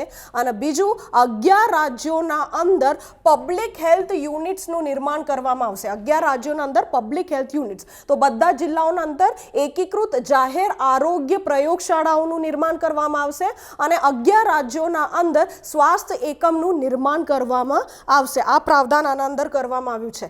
સેકન્ડ પ્રાવધાન જે આ સ્કીમના અંદર આ યોજનાના અંદર કરવામાં આવ્યું છે કે 602 જિલ્લાઓના અંદર, કેટલા જિલ્લાઓના અંદર? 602 જિલ્લાઓના અંદર ક્રિટિકલ કેર હોસ્પિટલની સ્થાપના કરવામાં આવશે. નેક્સ્ટ પ્રાવધાન એ છે કે 602 જિલ્લાઓના અંદર ક્રિટિકલ કેર હોસ્પિટલનું સ્થાપના કરવામાં આવશે અને 12 કેન્દ્રીય સંસ્થાઓનું નિર્માણ કરવામાં આવશે. કેટલા સેન્ટ્રલ ઇન્સ્ટિટ્યુશન્સનું નિર્માણ કરવામાં આવશે? 12 કેન્દ્રીય સંસ્થાઓનું નિર્માણ કરવામાં આવશે. તો આ સેકન્ડ પ્રાવધાન આના અંદર કરવામાં આવ્યું છે. થર્ડ પ્રાવધાન કરવામાં આવ્યું છે કે national centre for disease control, national centre for disease control જેને NCDC કહેવામાં આવે છે, અને એની જે 5 શાખાઓ છે એ 5 શાખાઓને મજબૂત કરવામાં આવશે. NCDC national centre for disease control અને એની જે 5 શાખાઓ છે એ 5 શાખાઓનો શું કરવામાં આવશે? મજબૂત કરવામાં આવશે. આ પ્રાવધાન પણ આના અંદર કરવામાં આવ્યું છે. ફોર્થ છે કે બધા જ રાજ્યોને અને કેન્દ્ર શાસિત પ્રદેશોમાં સંકલિત સ્વાસ્થ્ય માહિતી પોર્ટલ ઇન્ટિગ્રેટેડ પબ્લિક ઇન્ફોર્મેશન પોર્ટલનું વિસ્તારણ, જે એનું ઇન્ફોર્મેશન આ પોર્ટલનું નિર્માણ કરવામાં આવશે, જેનાથી જેટલા પણ રાજ્યો છે અને કેન્દ્ર શાસિત પ્રદેશોના અંદર સ્વાસ્થ્ય લઈને માહિતી જે છે એને શું કરવામાં આવે છે? એને સંકલિત કરવામાં આવશે, એને લિંક કરવામાં આવશે. તો એક ઇન્ફોર્મેશન પોર્ટલનું પણ શરૂઆત કરવામાં આવશે. ઇન્ટિગ્રેટેડ પબ્લિક ઇન્ફોર્મેશન પોર્ટલ જેનું નામ છે સંકલિત સ્વાસ્થ્ય માહિતી પોર્ટલ. આ પોર્ટલના અંદર શું કરવામાં આવશે? દરેક રાજ્યોના અંદર અને દરેક કેન્દ્ર શાસિત પ્રદેશોના અંદર સ્વાસ્થ્યને લઈને જેટલા પણ માહિતી છે એને સંકલિત કરવામાં આવશે, એને લિંક કરવામાં આવશે અને એક ઇન્ફોર્મેશન પોર્ટલ નિર્માણ કરવામાં આવશે, જેનાથી આવી કોઈ પેન્ડેમિકનું જ્યારે શરૂઆત થાય તો ઇન્ફોર્મેશનને લઈને, માહિતીને લઈને જે કન્ફ્યુઝન ઊભું થાય છે કેન્દ્રીય સંસ્થાઓ વચ્ચે, રાજ્ય સંસ્થાઓ વચ્ચે, જિલ્લાના અંદર સંસ્થાઓ વચ્ચે, તો એને દૂર કરવા માટે એક પોર્ટલનું નિર્માણ કરવામાં આવશે, જેનું પ્રાવધાન પણ આ સ્કીમ કે આ યોજનાના અંદર કરવામાં આવ્યું છે. છેલ્લે ધ્યાન રાખવાનું છે કે પ્રાવધાન આના અંદર કરવામાં આવ્યું છે કે 17 નવા પબ્લિક હેલ્થ યુનિટ્સનું નિર્માણ કરવામાં આવશે. નવા 17 પબ્લિક જાહેર સ્વાસ્થ્ય એકમનું નિર્માણ કરવામાં આવશે. કેટલા પબ્લિક હેલ્થ યુનિટનું નિર્માણ કરવામાં આવશે? 17 જાહેર સ્વાસ્થ્ય એકમનું નિર્માણ કરવામાં આવશે. અને ઓલરેડી જે 33 પબ્લિક હેલ્થ યુનિટ્સ છે એન્ટ્રી પોઈન્ટ પર, અને ઓલરેડી જે 33 જાહેર સ્વાસ્થ્ય એકમો છે એન્ટ્રી પોઈન્ટ પર, કોણ એન્ટ્રી પોઈન્ટ પર? જે 32 એરપોર્ટના એન્ટ્રી પોઈન્ટ પર 11 સી પોર્ટના એન્ટ્રી પોઈન્ટ પર અને 7 લેન્ડ ક્રોસિંગના એન્ટ્રી પોઈન્ટ પર જેટલા પણ 33 પબ્લિક હેલ્થ યુનિટ્સ છે એને વધારે મજબૂત કરવામાં આવશે એ પણ પ્રાવધાન શેના અંદર કરવામાં આવ્યું છે, આ સ્કીમના અંદર કરવામાં આવ્યું છે. અને છેલ્લે આના અંદર છેલ્લે બે પ્રાવધાન જેના અંદર કરવામાં આવ્યું છે કે 15 હેલ્થ એમરજન્સી ઓપરેશન સેન્ટરનું નિર્માણ કરવામાં આવશે. કેટલા એમરજન્સી ઓપરેશન સેન્ટરનું નિર્માણ કરવામાં આવશે? 15 હેલ્થ એમરજન્સી ઓપરેશન સેન્ટરનું નિર્માણ કરવામાં આવશે અને 2 મોબાઈલ હોસ્પિટલનું નિર્માણ પણ કરવામાં આવશે એવું પ્રાવધાન પણ આ યોજનાના અંદર કરવામાં આવ્યું છે. અને 7th જે યાદ રાખવાનું છે કે WHOનું જે સાઉથ ઈસ્ટ એશિયા જે ક્ષેત્ર છે, WHOનું જે સાઉથ ઈસ્ટ એશિયા ક્ષેત્ર છે એના અંદર રાષ્ટ્રીય વન હેલ્થ માટે એક નેશનલ રિસર્ચ ઇન્સ્ટિટ્યૂટ પ્લેટફોર્મનું પણ શરૂઆત આના અંદર કરવામાં આવશે. WHOનું જે સાઉથ ઈસ્ટ દક્ષિણ પૂર્વી એશિયાઈ રાજ્યો માટે સ્થાનિક સ્તર પર એક રિસર્ચની શરૂઆત કરવામાં આવશે. રિસર્ચ માટે સ્થાનિક લેવલ પર, રિજનલ લેવલ પર રિસર્ચ માટે વન નેશનનું એક શરૂઆત પણ આના અંદર કરવામાં આવશે. અને છેલ્લે 4 ક્ષેત્રીય national institute for virology, 4 regional national institute for વાયરોલોજીની સ્થાપના કરવામાં આવશે. તો વાયરોલોજી માટે 4 નેશનલ ઇન્સ્ટિટ્યૂટ ફોર વાયરોલોજીની સ્થાપના પણ કરવામાં આવશે એવું પ્રાવધાન શેના અંદર કરવામાં આવ્યું છે, આ યોજનાના અંદર કરવામાં આવ્યું છે. તો આપણે પ્રથમ જોઈ લઈએ કઈ પ્રાવધાન કરવામાં આવ્યું છે આ યોજનાના અંદર. નવા ફર્સ્ટ જે કરવામાં આવ્યું છે કે રૂરલ અને અર્બન ક્ષેત્રના અંદર વેલબિંગ સેન્ટરનું નિર્માણ કરવામાં આવશે. સેકન્ડ છે કે બધી જ જિલ્લાઓના અંદર ઇન્ટિગ્રેટેડ પબ્લિક હેલ્થ યુનિટ જેને કહેવામાં આવે છે, લેબોરેટરી જેને કહેવામાં આવે છે, એકીકૃત જાહેર આરોગ્ય પ્રયોગશાળાઓનું નિર્માણ કરવામાં આવશે. 11 રાજ્યોના અંદર સ્વાસ્થ્ય એકમનું નિર્માણ કરવામાં આવશે. 602 જિલ્લાઓના અંદર ક્રિટિકલ કેર હોસ્પિટલની સ્થાપના કરવામાં આવશે અને 12 કેન્દ્રીય સંસ્થાઓનું નિર્માણ કરવામાં આવશે. નેશનલ સેન્ટર ફોર ડિઝીઝ અને એની જે 5 શાખાઓ છે, જે રિજનલ બ્રાન્ચીસ છે, એને મજબૂત કરવામાં આવશે. બધા જ રાજ્યો અને કેન્દ્રીય શાસિત પ્રદેશો માટે એક પોર્ટલનું નિર્માણ કરવામાં આવશે જેને ઇન્ટિગ્રેટેડ પબ્લિક ઇન્ફોર્મેશન પોર્ટલ કે સંકલિત સ્વાસ્થ્ય માહિતી પોર્ટલ કહેવામાં આવે છે, જેના અંદર બધા જ જે માહિતી છે એને એકીકૃત કરવામાં આવશે. નેક્સ્ટ જે ઇમ્પોર્ટન્ટ છે કે 17 નવા પબ્લિક હેલ્થ યુનિટ્સની સ્થાપના કરવામાં આવશે અને ઓલરેડી જે એન્ટ્રી પોઈન્ટ પર 33 પબ્લિક હેલ્થ યુનિટ્સ છે એને મજબૂત કરવામાં આવશે.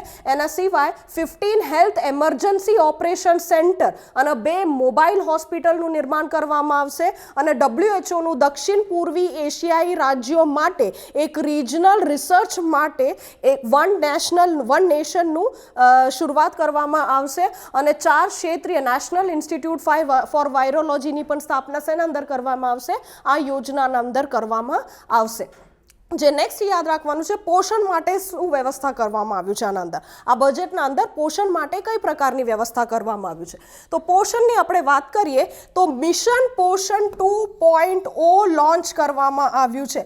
તો ન્યુટ્રિશનના અંદર કે પોષણના અંદર ધ્યાન રાખવાનું છે, આ બજેટના અંદર મિશન પોષણ 2.0 લોન્ચ કરવામાં આવ્યું છે અને આ મિશનને 2 સ્કીમ જે ઓલરેડી ચાલુ હતા ભારતના અંદર, 2 સ્કીમ ન્યુટ્રિશન માટે જે ઓલરેડી ચાલુ હતા, આ 2 સ્કીમને મર્જ કરીને, આ 2 સ્કીમને ઇન્ટિગ્રેટ કરીને આ મિશનને લોન્ચ કરવામાં આવ્યું છે. તો મિશન પોષણ 2.0 લોન્ચ કરવામાં આવ્યું છે. 2 સ્કીમ જે ઓલરેડી હતા ભારતના અંદર કે એક્ઝિસ્ટિંગ હતા એમને મર્જ કરીને આ સ્કીમ લાગુ કરવામાં આવ્યું છે. તો કઈ 2 સ્કીમને મર્જ કરીને આ સ્કીમને લોન્ચ કરવામાં આવ્યું છે? તો ફર્સ્ટ જે સ્કીમ છે એ છે સપ્લિમેન્ટરી ન્યુટ્રિશન મિશન કે પ્રોગ્રામ કે કાર્યક્રમ. તો supplementary nutrition programme, supplementary nutrition કાર્યક્રમ અને પોષણ અભિયાન. તો આ 2 સ્કીમને મર્જ કરીને મિશન પોષણ 2.0 લોન્ચ કરવામાં આવ્યું છે. ધ્યાન રાખવાનું છે, સપ્લિમેન્ટરી ન્યુટ્રિશન કાર્યક્રમ, પ્રોગ્રામ અને પોષણ અભિયાનને મર્જ કરીને મિશન પોષણ 2.0 લોન્ચ કરવામાં આવ્યું છે.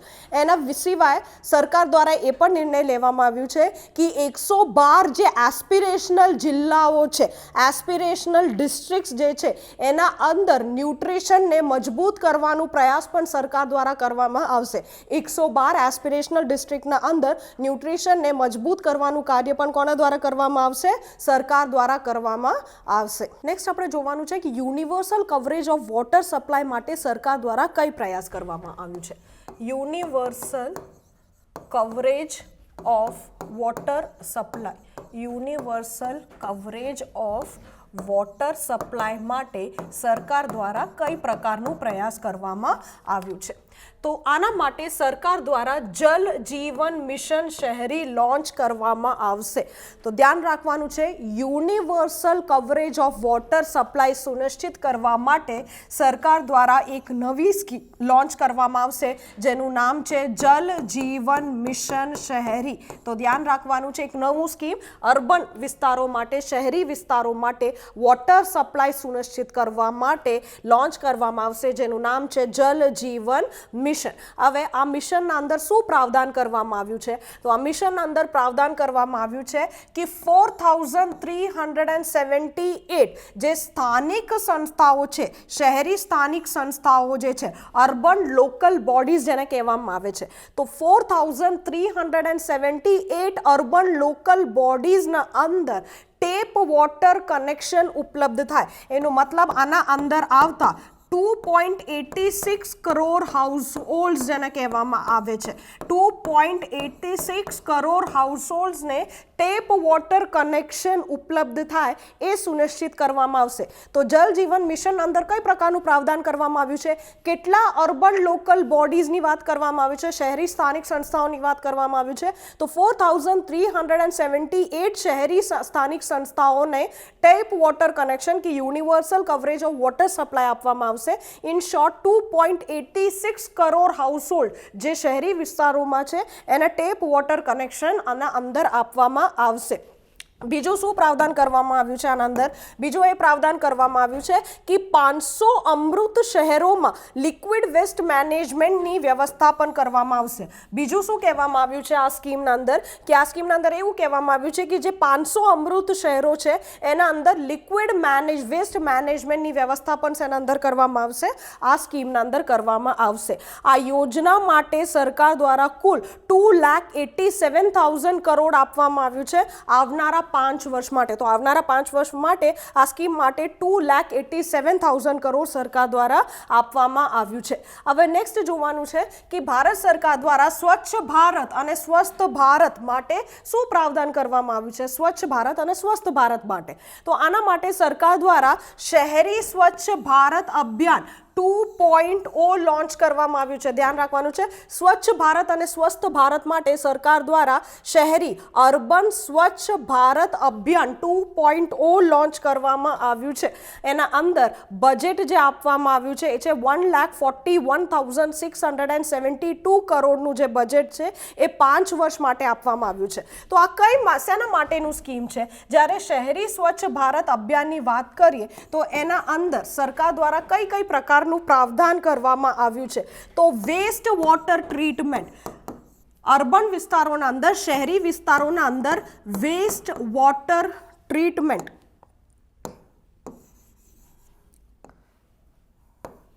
વેસ્ટ વોટર ટ્રીટમેન્ટનું પ્રાવધાન કરવામાં આવશે.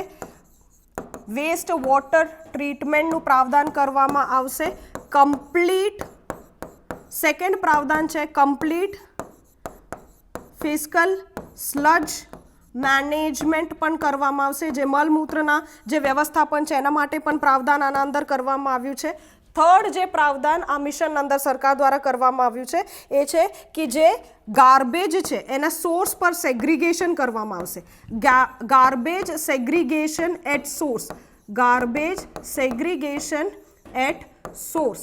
સિંગલ યુઝ ઓફ પ્લાસ્ટિકને રોકવાનો પ્રયાસ કરવામાં આવશે. સિંગલ યુઝ ઓફ પ્લાસ્ટિકને રોકવાનો પ્રયાસ કરવામાં આવશે. અને છેલ્લે એર પોલ્યુશન ઘટાડવાનું પણ પ્રયાસ કરવામાં આવશે. એર પોલ્યુશન ઘટાડવાનું પણ પ્રયાસ કરવામાં આવશે. તો સ્વચ્છ ભારત સ્વસ્થ ભારતની આપણે વાત કરીએ તો કઈ સ્કીમ છે? શહેરી સ્વચ્છ ભારત અભિયાન 2.0 લોન્ચ કરવામાં આવ્યું છે. કુલ કેટલું બજેટ આપવામાં આવ્યું છે? 1,41,678 કરોડનું બજેટ આપવામાં આવ્યું છે આવનારા 5 વર્ષમાં. શેના માટેનું આ છે? ફર્સ્ટ છે કે જે શહેરી વિસ્તારોના અંદર વેસ્ટેજ, જે વેસ્ટ વોટર છે એને ટ્રીટમેન્ટ માટે આ સ્કીમના અંદર પ્રાવધાન કરવામાં આવશે. કમ્પ્લીટ ફિસ્કલ સ્લજ મેનેજમેન્ટ, મળમૂત્રના વ્યવસ્થાપન માટે પણ પ્રાવધાન આ સ્કીમના અંદર કરવામાં આવશે. થર્ડ, જે ગાર્બેજ કલેક્શન, સોર્સ પર જે ગાર્બેજને, જે કૂડા કહેવામાં આવે છે, એને જે કલેક્ટ કરવામાં આવે છે એને સેગ્રીગેટ કરવાનું. એનું મતલબ છે પ્લાસ્ટિકના અંદર કે લિક્વિડ ગાર્બેજના અંદર કે સોલિડ ગાર્બેજના અંદર જે સેગ્રીગેટ કરવાનું જે કામ છે, અલગ કરવાનું જે કામ છે ગાર્બેજને, એના માટે પણ વ્યવસ્થાપન આ સ્કીમના અંદર કરવામાં આવશે. અને સિંગલ યુઝ ઓફ પ્લાસ્ટિક, પ્લાસ્ટિકનું યુસેજ રોકવાનું પ્રયાસ પણ આ સ્કીમના અંદર કરવામાં આવશે. અને છેલ્લે એર પોલ્યુશન ઘટાડવાનું કામ પણ કઈ સ્કીમના અંદર કરવામાં આવશે? આ સ્કીમના અંદર કરવામાં આવશે. તો આપણે જોઈ લીધું સ્વચ્છ ભારત અને સ્વસ્થ ભારત. નેક્સ્ટ, સરકાર દ્વારા એક પોલિસી લોન્ચ કરવામાં આવ્યું છે એર પોલ્યુશનને ઘટાડવા માટે. મુખ્યતઃ એર પોલ્યુશનને ઘટાડવા માટે સરકાર દ્વારા એક voluntary vehicle scraping policy launch કરવામાં આવ્યું છે. Voluntary vehicle scraping policy launch કરવામાં આવ્યું છે. હવે આ પોલિસી શેના માટે છે? આ પોલિસી શેના માટે છે? જેટલા પણ અનફિટ વ્હીકલ્સ છે, જેટલા પણ જૂના સાધનો છે અને જે અનફિટ છે, જેટલા પણ જૂના સાધનો છે અને જે અનફિટ છે, એ બધા જ સાધનો, જે વ્હીકલ્સ છે, એમને ફિટનેસ સેન્ટર, ફિટનેસ ટેસ્ટિંગ કરવું પડશે. એને ફિટનેસ ટેસ્ટિંગ કરવું પડશે ઓટોમેટેડ ફિટનેસ સેન્ટર પર. ઓટોમેટેડ ફિટનેસ સેન્ટર પર. ઓટોમેટેડ ફિટનેસ સેન્ટર પર. તો યાદ રાખવાનું છે, જ્યારે આપણે વોલન્ટરી વ્હીકલ સ્ક્રેપિંગ પોલિસી કહીએ તો એનું આ પોલિસી શેના માટે છે? જે જૂના સાધનો છે, જે હવે અનફિટ થઈ ગયું છે, એને સ્ક્રેપ કરવા માટે, એને સ્ક્રેપ કરવા માટે જે પોલિસી સરકાર દ્વારા બહાર પાડવામાં આવ્યું છે એનું નામ છે વોલન્ટરી વ્હીકલ સ્ક્રેપિંગ પોલિસી. આ બધા જ જે જૂના સાધનો છે એમને ફિટનેસ ટેસ્ટ લેવું પડશે. કઈ જગ્યા? ઓટોમેટેડ ફિટનેસ સેન્ટર પર. અને ત્યાં ટેસ્ટ કરવામાં આવશે કે ભાઈ હવે આ સાધનોનું ફરી વધારે વર્ષો ઉપયોગ કરી શકાય એવું પરિસ્થિતિ છે કે નથી, કે એનાથી વધારે પોલ્યુશન ફેલાવતું હોય તો એવા જે વ્હીકલ્સ છે, એવા જે સાધનો છે, એમને શું કરવામાં આવશે? સ્ક્રેપમાં વેચવામાં આવશે, કે એમને નાશ કરી નાખવામાં આવશે. તો આના માટેનું આ પોલિસી છે. તો જે તમારું પર્સનલ સાધનો છે, જેનું હવે યુસેજ 20 વર્ષથી ઉપર થઈ ગયા છે, અને જે કમર્શિયલ સાધનો છે, જે 15 વર્ષથી વધારે જૂનું છે, પર્સનલ વ્હીકલ્સ, જે મારું પોતાનું સાધન છે, જે 20 વર્ષથી વધારે જૂનું થઈ ગયું છે, અને જે તમારું કમર્શિયલ વ્હીકલ્સ છે, વ્યવસાયિક જે સાધનો છે, ટ્રક વગેરે, ઓકે, જે સાધનો છે, જે 15 વર્ષથી વધારે જૂનું છે, આ સાધનો માટે આ પોલિસી બનાવવામાં આવ્યું છે. તમારું પોતાનું સાધન કહીએ જે 20 વર્ષથી વધારે જૂનું હોય, અને જે વ્યવસાયિક ઉપયોગ માટે જે સાધન છે તમારા જોડે, જે 15 વર્ષથી વધારે જૂનું હોય, તો એના માટે આ વોલન્ટરી વ્હીકલ સ્ક્રેપિંગ પોલિસી સરકાર દ્વારા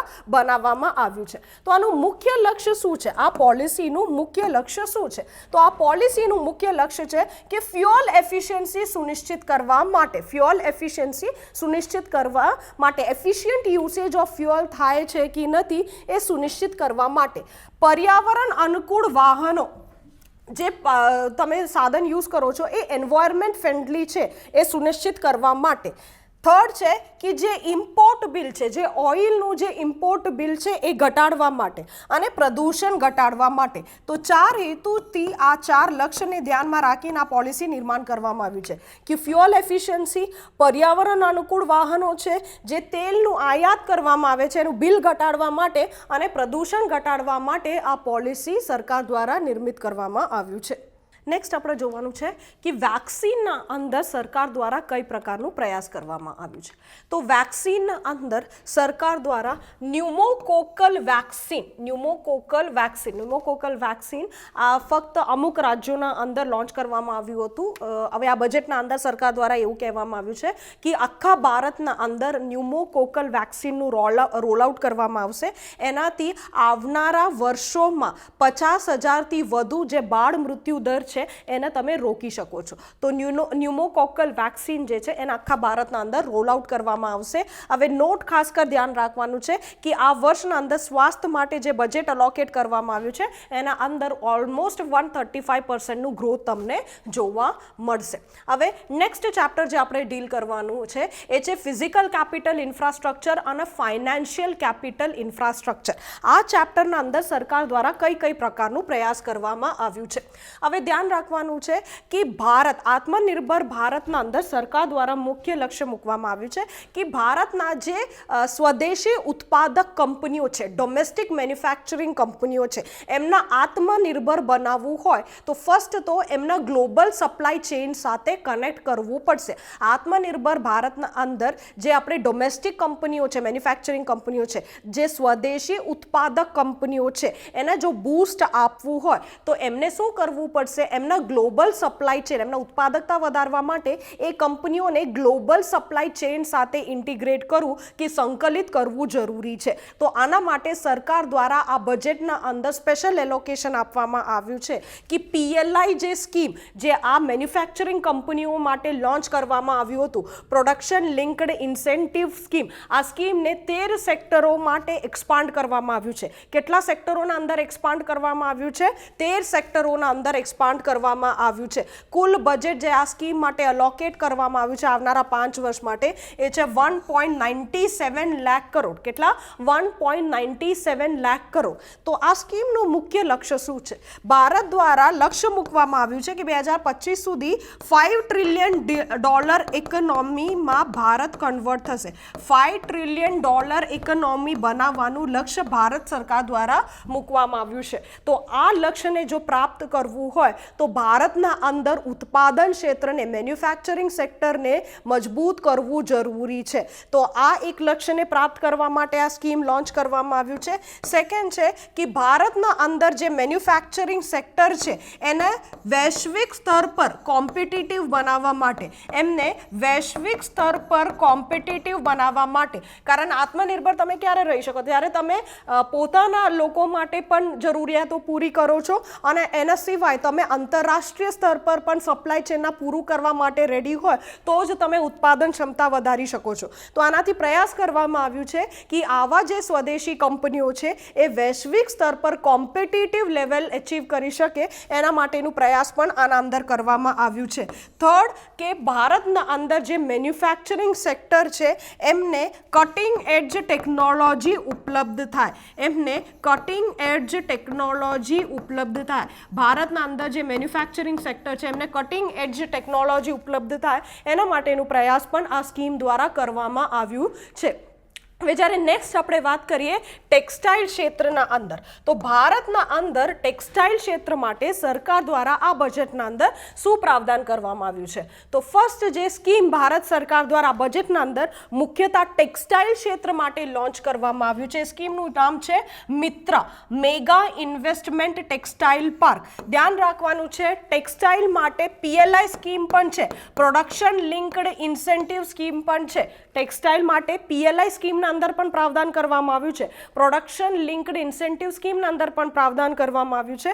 પણ એના સિવાય એક નવી સ્કીમ લોન્ચ કરવામાં આવ્યું છે ટેક્સટાઇલ માટે જેનું નામ છે Mitra, mega investment textile park scheme. આ સ્કીમના અંદર શું પ્રાવધાન કરવામાં આવ્યું છે? તો આ સ્કીમના અંદર આવનારા 3 વર્ષમાં 7 ટેક્સટાઇલ પાર્કનું નિર્માણ કરવામાં આવશે. તો આ સ્કીમ શેના માટે છે કે ભાઈ આવનારા 3 વર્ષમાં કેટલા ટેક્સટાઇલ પાર્કનું નિર્માણ કરવામાં આવશે? 7 ટેક્સટાઇલ પાર્કનું નિર્માણ કરવામાં આવશે એવું લક્ષ્ય આ સ્કીમના અંદર મૂકવામાં આવ્યું છે. હવે આ સ્કીમ શેના માટે બનાવવામાં આવ્યું છે? તો ધ્યાન રાખવાનું છે ભારતના અંદર ટેક્સટાઇલ માટે વર્લ્ડ ક્લાસ ઇન્ફ્રાસ્ટ્રક્ચર ઉપલબ્ધ રહે. ભારતના અંદર ટેક્સટાઇલ માટે વર્લ્ડ ક્લાસ ઇન્ફ્રાસ્ટ્રક્ચર ઉપલબ્ધ થાય with plug and play facilities, facilities એ સુનિશ્ચિત કરવા માટે આ સ્કીમ લોન્ચ કરવામાં આવ્યું છે. ભારતના અંદર ટેક્સટાઇલ માટે વર્લ્ડ ક્લાસ ઇન્ફ્રાસ્ટ્રક્ચર ઉપલબ્ધ થાય with plug and play facilities, એના માટે રોજગાર રોજગાર આપવા માટે, એમ્પ્લોયમેન્ટ આપવા માટે. શેના માટે છે? રોજગાર આપવા માટે. થર્ડ છે કે નિવેશને પ્રોત્સાહિત કરવા માટે, નિવેશને એટ્રેક્ટ કરવા માટે, નિવેશને એટ્રેક્ટ કરવા માટે આ સ્કીમ લોન્ચ કરવામાં આવ્યું છે. તો ફર્સ્ટ છે વર્લ્ડ ક્લાસ ઇન્ફ્રાસ્ટ્રક્ચર ઉપલબ્ધ થાય એના માટે લોન્ચ કરવામાં આવ્યું છે. સેકન્ડ છે કે ભારતના અંદર જે યુવકો છે એમના એમ્પ્લોયમેન્ટ ઓપોર્ચ્યુનિટીઝ ઉપલબ્ધ થાય. થર્ડ છે કે ટેક્સટાઇલ ક્ષેત્રના પૂરતા પ્રમાણમાં નિવેશ ઉપલબ્ધ થાય. અને ફોર્થ છે કે ગ્લોબલ સ્તર પર વૈશ્વિક સ્તર પર ટેક્સટાઇલ ઇન્ડસ્ટ્રીને કોમ્પિટિટિવ બનાવવાનો પ્રયાસ પણ એને હેઠળ કરવામાં આવ્યું છે. વૈશ્વિક સ્તર પર ટેક્સટાઇલ ઇન્ડસ્ટ્રીને કોમ્પિટિટિવ બનાવવાનું પણ પ્રયાસ એના અંદર કરવામાં આવ્યું છે, આ સ્કીમના અંદર કરવામાં આવ્યું છે. તો મિત્રા સ્કીમ ફૂલ ફોર્મ યાદ રાખવાનું છે, મેગા ઇન્વેસ્ટમેન્ટ ટેક્સટાઇલ પાર્ક, અને યાદ રાખવાનું છે કઈ ક્ષેત્ર માટે છે? તો ટેક્સટાઇલ ક્ષેત્ર માટે છે. લક્ષ્ય શું છે? આવનારા 3 વર્ષમાં 7 ટેક્સટાઇલ પાર્કનું નિર્માણનું લક્ષ્ય આ સ્કીમના અંદર મૂકવામાં આવ્યું છે. હવે નેક્સ્ટ જ્યારે આપણે વાત કરીએ માળખાગત સંરચનાઓનો, ઇન્ફ્રાસ્ટ્રક્ચરલ ફેસિલિટીઝનો, તો આના અંદર કઈ પ્રકારનું સરકાર દ્વારા પ્રયાસ આ બજેટના અંદર કરવામાં આવે છે, ધ્યાન રાખવાનું છે. NIP national infrastructural pipeline. હવે તમને ખબર હશે કે ઇન્ફ્રાસ્ટ્રક્ચરની વાત કરીએ તો ભારતના અંદર મુખ્ય ખામી જે જોવા મળે છે ઇન્ફ્રાસ્ટ્રક્ચરને લઈને જોવા મળે છે. મેન્યુફેક્ચરિંગ સેક્ટરની વાત કરો, સર્વિસ સેક્ટરની વાત કરો, એગ્રીકલ્ચર સેક્ટરની વાત કરો કે ટેક્સટાઇલ સેક્ટરની વાત કરો કે MSME ક્ષેત્રની વાત કરો, ભારતના અંદર સૌથી મોટું જે ખામી જોવા મળે છે એ ઇન્ફ્રાસ્ટ્રક્ચરલ ફેસિલિટીઝના અંદર જોવા મળે છે. તો 2019ના અંદર ઇન્ફ્રાસ્ટ્રક્ચરને બૂસ્ટ આપવા માટે, માળખાગત સંરચનાઓના અંદર તેજી લાવવા માટે સરકાર દ્વારા એક નવી સ્કીમ લોન્ચ કરવામાં આવી હતી જેનું નામ છે NIP national infrastructural pipeline scheme. એ વખતે 2019માં જ્યારે આ સ્કીમ લોન્ચ કરવામાં આવી હતી તો સરકાર દ્વારા 6,835 પ્રોજેક્ટને મંજૂરી આપવામાં આવી હતી. કેટલા પ્રોજેક્ટને મંજૂરી આપવામાં આવી હતી? 6,835 પ્રોજેક્ટને મંજૂરી આપવામાં આવી હતી. અને હાલ આપણે જોઈએ તો આના અંદર આ NIP સ્કીમના અંદર કરન્ટલી 7,400 સ્કીમને મંજૂરી આપવામાં આવ્યું છે. તો 2019માં જ્યારે આને લોન્ચ કરવામાં આવ્યું હતું તો 6,835 પ્રોજેક્ટને મંજૂરી આપવામાં આવી હતી, પણ હાલ આપણે વાત કરીએ તો NIPના અંદર કુલ 7,400 સ્કીમને સરકાર દ્વારા શું આપવામાં આવ્યું છે? મંજૂરી આપવામાં આવ્યું છે. હવે ધ્યાન રાખવાનું છે કે સરકાર દ્વારા NIP કે ઇન્ફ્રાસ્ટ્રક્ચરને બૂસ્ટ આપવા માટે 3 પ્રકારનું મેજર સ્ટેપ લેવામાં આવ્યું છે. સરકારે નિર્ણય લીધું છે કે ભારતના અંદર NIPના માધ્યમથી ઇન્ફ્રાસ્ટ્રક્ચરને બૂસ્ટ આપવા માટે 3 પ્રકારનું મેજર સ્ટેપ લેવામાં આવશે. કઈ પ્રકારનું સ્ટેપ લેવામાં આવશે? તો ફર્સ્ટ છે કે ઇન્સ્ટિટ્યુશનલ સેન્ટરની સ્થાપના કરવામાં આવશે. ઇન્સ્ટિટ્યુશનલ સેન્ટરની સ્થાપના કરવામાં આવશે. એસેટ મોનિટાઇઝેશન, સંપત્તિ મુદ્રીકરણ, એસેટ મોનિટાઇઝેશન કરવામાં આવશે. એસેટ મોનિટાઇઝેશન કરવામાં આવશે. અને રાજ્ય અને કેન્દ્રીય બજેટના અંદર, રાજ્ય અને કેન્દ્રીય બજેટના અંદર, રાજ્ય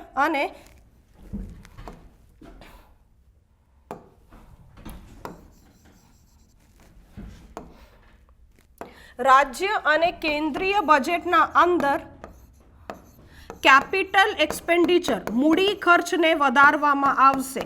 મૂડી ખર્ચને વધારવામાં આવશે. તો નેશનલ ઇન્ફ્રાસ્ટ્રક્ચર પાઇપલાઇનના વધારે ફંડ મળે, વધારે નિવેશ એના મળે, એના માટે 3 મેજર સ્ટેપ સરકાર દ્વારા લેવામાં આવ્યું છે. ફર્સ્ટ યાદ રાખવાનું છે NIP 2009 શેના માટે છે? ભારતના અંદર માળખાકીય સંરચનાઓને મજબૂત કરવા માટે NIPને લોન્ચ કરવામાં આવ્યું હતું. તો હવે ઇન્ફ્રાસ્ટ્રક્ચરને પૂરતા પ્રમાણમાં ફંડ ઉપલબ્ધ થાય કે પૂરતા પ્રમાણમાં ફાઇનાન્સ કે નિવેશ ઉપલબ્ધ થાય એ સુનિશ્ચિત કરવા માટે સરકાર દ્વારા 3 પ્રકારના નિર્ણયો લેવામાં આવ્યું છે. એક તો કેન્દ્રીય સ્તર પર લેવામાં આવે છે, કેન્દ્રીય સંસ્થાઓનું નિર્માણ કરવામાં આવશે કે જે ઇન્સ્ટિટ્યુશનલ સેન્ટર છે, ઇન્સ્ટિટ્યુશનલ સેન્ટર્સનું નિર્માણ કરવામાં આવશે. સંપત્તિ મુદ્રીકરણના માધ્યમથી, એસેટ મોનિટાઇઝેશનના માધ્યમથી ફંડ રેઝ કરવામાં આવશે અને ફંડનો ઉપયોગ NIP માટે કરવામાં આવશે. અને થર્ડ છે કે રાજ્ય સ્તર પર અને કેન્દ્રીય સ્તર પર જે મૂડી ખર્ચ છે એ મૂડી ખર્ચને વધારવા વધારવામાં આવશે, કેપિટલ એક્સપેન્ડિચરને વધારવામાં આવશે. તમને ખબર હશે તો બજેટના અંદર બે અકાઉન્ટનો ઉલ્લેખ કરવામાં આવ્યું છે, રેવન્યુ અકાઉન્ટ અને કેપિટલ અકાઉન્ટ. રેવન્યુ અકાઉન્ટના અંદર આવકનું પણ પ્રાવધાન છે અને ખર્ચનું પણ પ્રાવધાન છે. એવી જ રીતે કેપિટલ અકાઉન્ટના અંદર આવકનું પણ પ્રાવધાન છે અને ખર્ચનું પણ પ્રાવધાન છે. ક્વેશ્ચન ઘણી વખતે પૂછવામાં આવે છે પ્રિલિયમ્સના અંદર કે મહેસૂલી આવક કોને કહેવામાં આવે છે, મહેસૂલી ખર્ચ કોને કહેવામાં આવે છે, મૂડી આવક કોને કહેવામાં આવે છે અને મૂડી ખર્ચ કોને કહેવામાં આવે છે. જ્યારે ઇન્ફ્રાસ્ટ્રક્ચરના અંદર નિવેશની આપણે વાત કરીએ તો એ નિવેશને મૂડી ખર્ચના અંદર મૂકવામાં આવે છે, કેપિટલ એક્સપેન્ડિચરના અંદર મૂકવામાં આવે છે. તો આના અંદર સરકાર દ્વારા નિર્ણય લેવામાં આવ્યો છે, એ મૂડી ખર્ચને શું કરવામાં આવશે, વધારવામાં આવશે, એવું નિર્ણય સરકાર દ્વારા લેવામાં આવ્યું છે. હવે ધ્યાન રાખવાનું છે કે માળખાકીય સુવિધાઓ ઉપલબ્ધ સુનિશ્ચિત થાય એના માટે, એને ફંડિંગ મળતી રહે એના માટે સરકાર દ્વારા જે 3 સ્ટેપ લેવામાં આવ્યું હતું, જેમાં ફર્સ્ટ સ્ટેપની વાત કરવામાં આવ્યું છે કે એક ઇન્સ્ટિટ્યુશનની સ્થાપના કરવામાં આવશે, એક સંસ્થાની સ્થાપના કરવામાં આવશે જેનાથી ઇન્ફ્રાસ્ટ્રક્ચરને બૂસ્ટ મળી રહી શકે. તો એના માટે સરકાર દ્વારા જે સંસ્થા બનાવવામાં આવ્યું છે એનું નામ છે DFI, ડેવલપમેન્ટ ફાઇનાન્શિયલ ઇન્સ્ટિટ્યુશન. તો આના અંદર કઈ પ્રકારનું પ્રાવધાન કરવામાં આવ્યું છે એ આપણે જોવાનું છે. હવે આપણે જોઈ લીધું છે કે NIPના માધ્યમથી ઇન્ફ્રાસ્ટ્રક્ચર જે સુવિધાઓ છે એને પૂરતું પ્રમાણમાં ફંડ ઉપલબ્ધ થાય એના માટે સંસ્થાગત પ્રાવધાન પણ કરવામાં આવ્યું છે. તો કેવી રીતે પ્રાવધાન કરવામાં આવ્યું છે, DFIના માધ્યમથી. DFIના માધ્યમથીનું મતલબ શું છે, આના અંદર કઈ પ્રકારનું પ્રાવધાન કરવામાં આવ્યું છે, તો 20,000 કરોડનું એક ડેવલપમેન્ટ ફાઇનાન્શિયલ ઇન્સ્ટિટ્યુશન બનાવવામાં આવશે ઇન્ફ્રાસ્ટ્રક્ચર માટે. તો ઇન્ફ્રાસ્ટ્રક્ચર માટે 20,000 કરોડનું એક DFIની સ્થાપના કરવામાં આવશે. આનું કામ શું હશે, લાંબા સમય સુધી ઇન્ફ્રાસ્ટ્રક્ચર ફેસિલિટીઝને કે ઇન્ફ્રાસ્ટ્રક્ચર પ્રોજેક્ટ્સને ઋણ મળી રહે એ સુનિશ્ચિત કરવાનું કામ શેના દ્વારા કરવામાં આવશે, આના અંદર કરવામાં આવશે. તો કેટલું કરોડનું ફંડિંગ આપવામાં આવ્યું છે આ DFI માટે, 20,000 કરોડનું ફંડિંગ આપવામાં આવ્યું છે. આ DFI સંસ્થા જે ઇન્ફ્રાસ્ટ્રક્ચર માટે બનાવવામાં આવ્યું છે, માળખાગત સંરચનાઓ માટે બનાવવામાં આવ્યું છે, આ શું સુનિશ્ચિત કરશે, આ સુનિશ્ચિત કરશે કે લાંબા સમય સુધી ઋણ ઉપલબ્ધ રહે ભારતના અંદર ઇન્ફ્રાસ્ટ્રક્ચર પ્રોજેક્ટ માટે, એ સુનિશ્ચિત આ DFIના માધ્યમથી કરવામાં આવશે. આવનારા 3 વર્ષમાં DFI 5 લાખ કરોડ સુધીનું ડેપ્ટ પોર્ટફોલિયો આપી શકે છે એવું પણ સુવિધા શેના અંદર કરવામાં આવ્યું છે, આના અંદર. કેટલા સુધી આ સંસ્થા લોન આપી શકે, આવનારા 3 વર્ષમાં 5 લાખ કરોડ સુધીનું લોન આપી શકે એ સુનિશ્ચિત શેના માધ્યમથી કરવામાં આવશે, આ DFIના માધ્યમથી કરવામાં આવશે. બીજું યાદ રાખવાનું છે, ઇન્ફ્રાસ્ટ્રક્ચર અને રિયલ એસ્ટેટને પૂરતું પ્રમાણમાં ઋણના માધ્યમથી ફંડિંગ ઉપલબ્ધ રહે એના માટે બે જે સંસ્થા છે RETI અને NINVIT, આ બંનેને FPI, આ બંનેના અંદર FPI ને શું કરવામાં આવ્યું છે, છૂટ આપવામાં આવ્યું છે. ધ્યાન રાખવાનું છે, ઇન્ફ્રાસ્ટ્રક્ચર અને રિયલ એસ્ટેટને પૂરતું પ્રમાણમાં ઋણના માધ્યમથી ફંડિંગ ઉપલબ્ધ રહે એના માટે ઇન્વિટ સંસ્થા અને RETI સંસ્થાના અંદર FPI ને ફોરેન પોર્ટફોલિયો ઇન્વેસ્ટમેન્ટને છૂટ આપવામાં આવ્યું છે. ઇન્વિટનું મતલબ શું છે, infrastructure investment trust. Infrastructure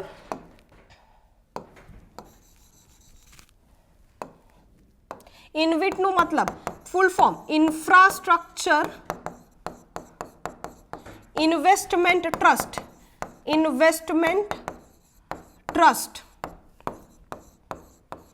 trust, અને RETI નું મતલબ છે real estate investment trust. RETI નું મતલબ છે રિયલ એસ્ટેટ ઇન્વેસ્ટમેન્ટ ટ્રસ્ટ અને ઇન્વિટનું પૂરું નામ છે ઇન્ફ્રાસ્ટ્રક્ચર ઇન્વેસ્ટમેન્ટ ટ્રસ્ટ. ઇન્વિટ જે સંસ્થા છે આ ઇન્ફ્રાસ્ટ્રક્ચર માટે, માળખાગત સંરચનાઓ માટે બનાવવામાં આવેલું ટ્રસ્ટ છે અને RETI ટ્રસ્ટ જે છે એ રિયલ એસ્ટેટ માટે બનાવવામાં આવેલું ટ્રસ્ટ છે. રિયલ એસ્ટેટ માટે જે ટ્રસ્ટ બનાવવામાં આવ્યું છે એનું નામ છે RETI અને ઇન્ફ્રાસ્ટ્રક્ચર માટે જે ટ્રસ્ટ બનાવવામાં આવ્યું છે એનું નામ છે ઇન્વિટ. ઇન્ફ્રાસ્ટ્રક્ચર ઇન્વેસ્ટમેન્ટ ટ્રસ્ટ અને રિયલ એસ્ટેટ ઇન્વેસ્ટમેન્ટ ટ્રસ્ટ. આ ટ્રસ્ટ શું કામ કરે છે, ફોર એક્ઝામ્પલ ઇન્વિટ જે ટ્રસ્ટ છે આ એક નાનું ટ્રસ્ટ છે જેના અંદર નાના પ્રમાણમાં નિવેશ કરવામાં આવે છે. કોઈ પણ વ્યક્તિ કે કોઈ પણ સંસ્થાના અંદર શું કરી શકે છે, નિવેશ કરી છે. એનો મતલબ કોઈ પણ ઇન્ડિવિજ્યુઅલ હોય, કોઈ પણ ઇન્સ્ટિટ્યુશન હોય, ડાયરેક્ટલી સીધી રીતે આના અંદર નાના અમાઉન્ટમાં, સ્મોલ અમાઉન્ટમાં નિવેશ કરી શકે છે અને એના માધ્યમથી સ્મોલ અમાઉન્ટમાં રિટર્ન પણ મળે છે. એનું જે રિટર્ન મળે છે નિવેશ કરવાથી એ રિટર્ન પણ સ્મોલ જ અમાઉન્ટનું હોય છે. પણ આ ઇન્ફ્રાસ્ટ્રક્ચર માટે બનાવેલું ટ્રસ્ટ છે. રિયલ એસ્ટેટના અંદર ફોર એક્ઝામ્પલ તમે ગ્રુપ બનાવીને, એક મોટા ગ્રુપ બનાવીને તમે રિયલ એસ્ટેટના અંદર નિવેશ કરી શકો છો. પણ આ જે નિવેશ જે છે એ લાર્જ અમાઉન્ટમાં થાય છે, મોટા પ્રમાણમાં થાય છે. એના માટે જે ટ્રસ્ટ બનાવવામાં આવ્યું છે એનું નામ છે RETI. આ બંને ટ્રસ્ટ આ બંને સેક્ટરના અંદર નિવેશને પ્રોત્સાહન આપવામાં બનાવવામાં આવ્યું છે. હવે આ બંને ઋણના માધ્યમથી, લોનના માધ્યમથી, ડેપ્ટના માધ્યમથી પણ ફાઇનાન્સ લઈ શકે છે કે ફાઇનાન્સિંગ એમનું પોતાના રીતે એવી માધ્યમથી, ડેપ્ટના માધ્યમથી, ઋણના માધ્યમથી પણ કરી શકે છે.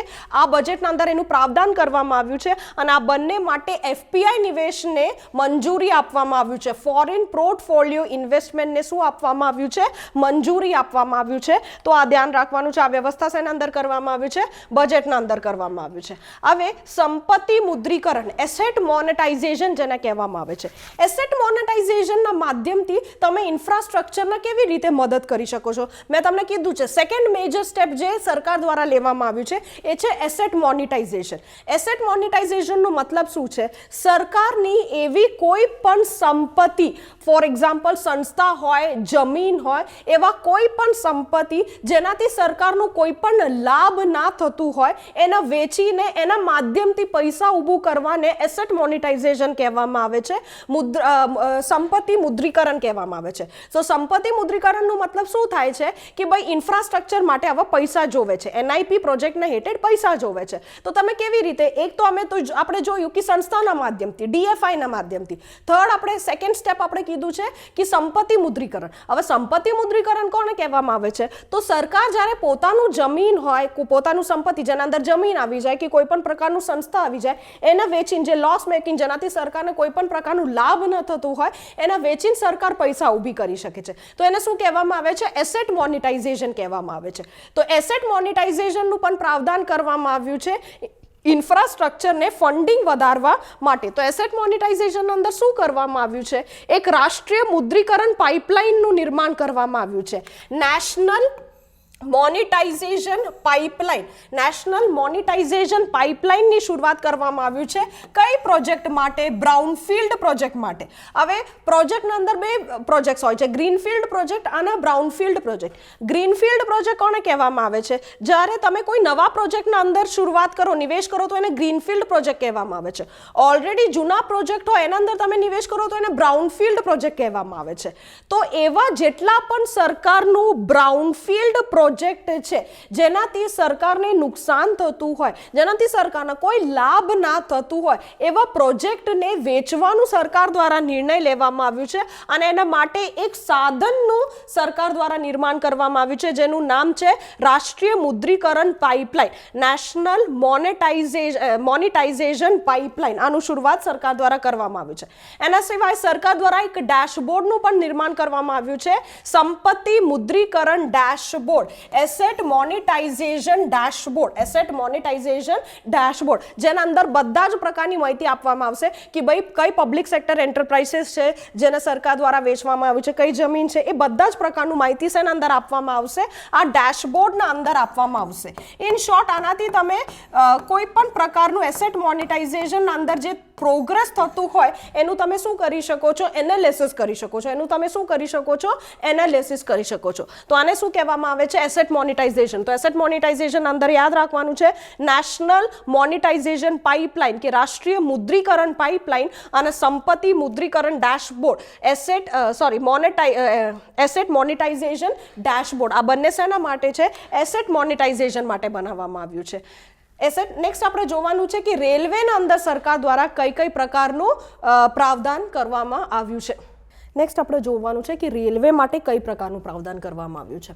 તો રેલવે દ્વારા એક પ્લાન સબમિટ કરવામાં આવ્યું છે, રાષ્ટ્રીય રેલ પ્લાન ફોર ઇન્ડિયા 2030 બનાવવામાં આવ્યું છે. એક રેલ પ્લાન બનાવવામાં આવ્યું છે રેલવે દ્વારા, રાષ્ટ્રીય રેલ પ્લાન ફોર ઇન્ડિયા 2030 બનાવવામાં આવ્યું છે.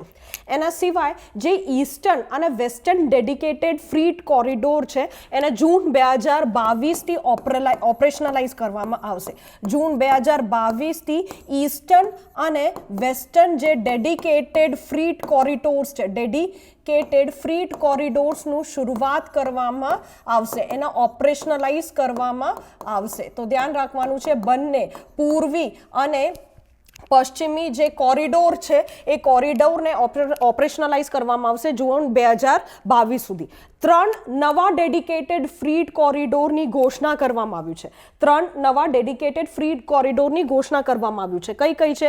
ઈસ્ટ કોસ્ટ કોરિડોરના અંદર ખરગપુર ટુ વિજયવાડા કોરિડોરનું ઘોષણા કરવામાં આવ્યું છે.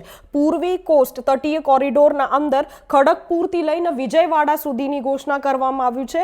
પૂર્વી અને પશ્ચિમ કોરિડોરના અંદર ભૂસવાલ ટુ ખડગપુર ટુ બાનકુણીની ઘોષણા કરવામાં આવી છે. ભૂસવાલ ટુ ખડગપુર ટુ બાનકુણીની ઘોષણા કરવામાં આવ્યું છે.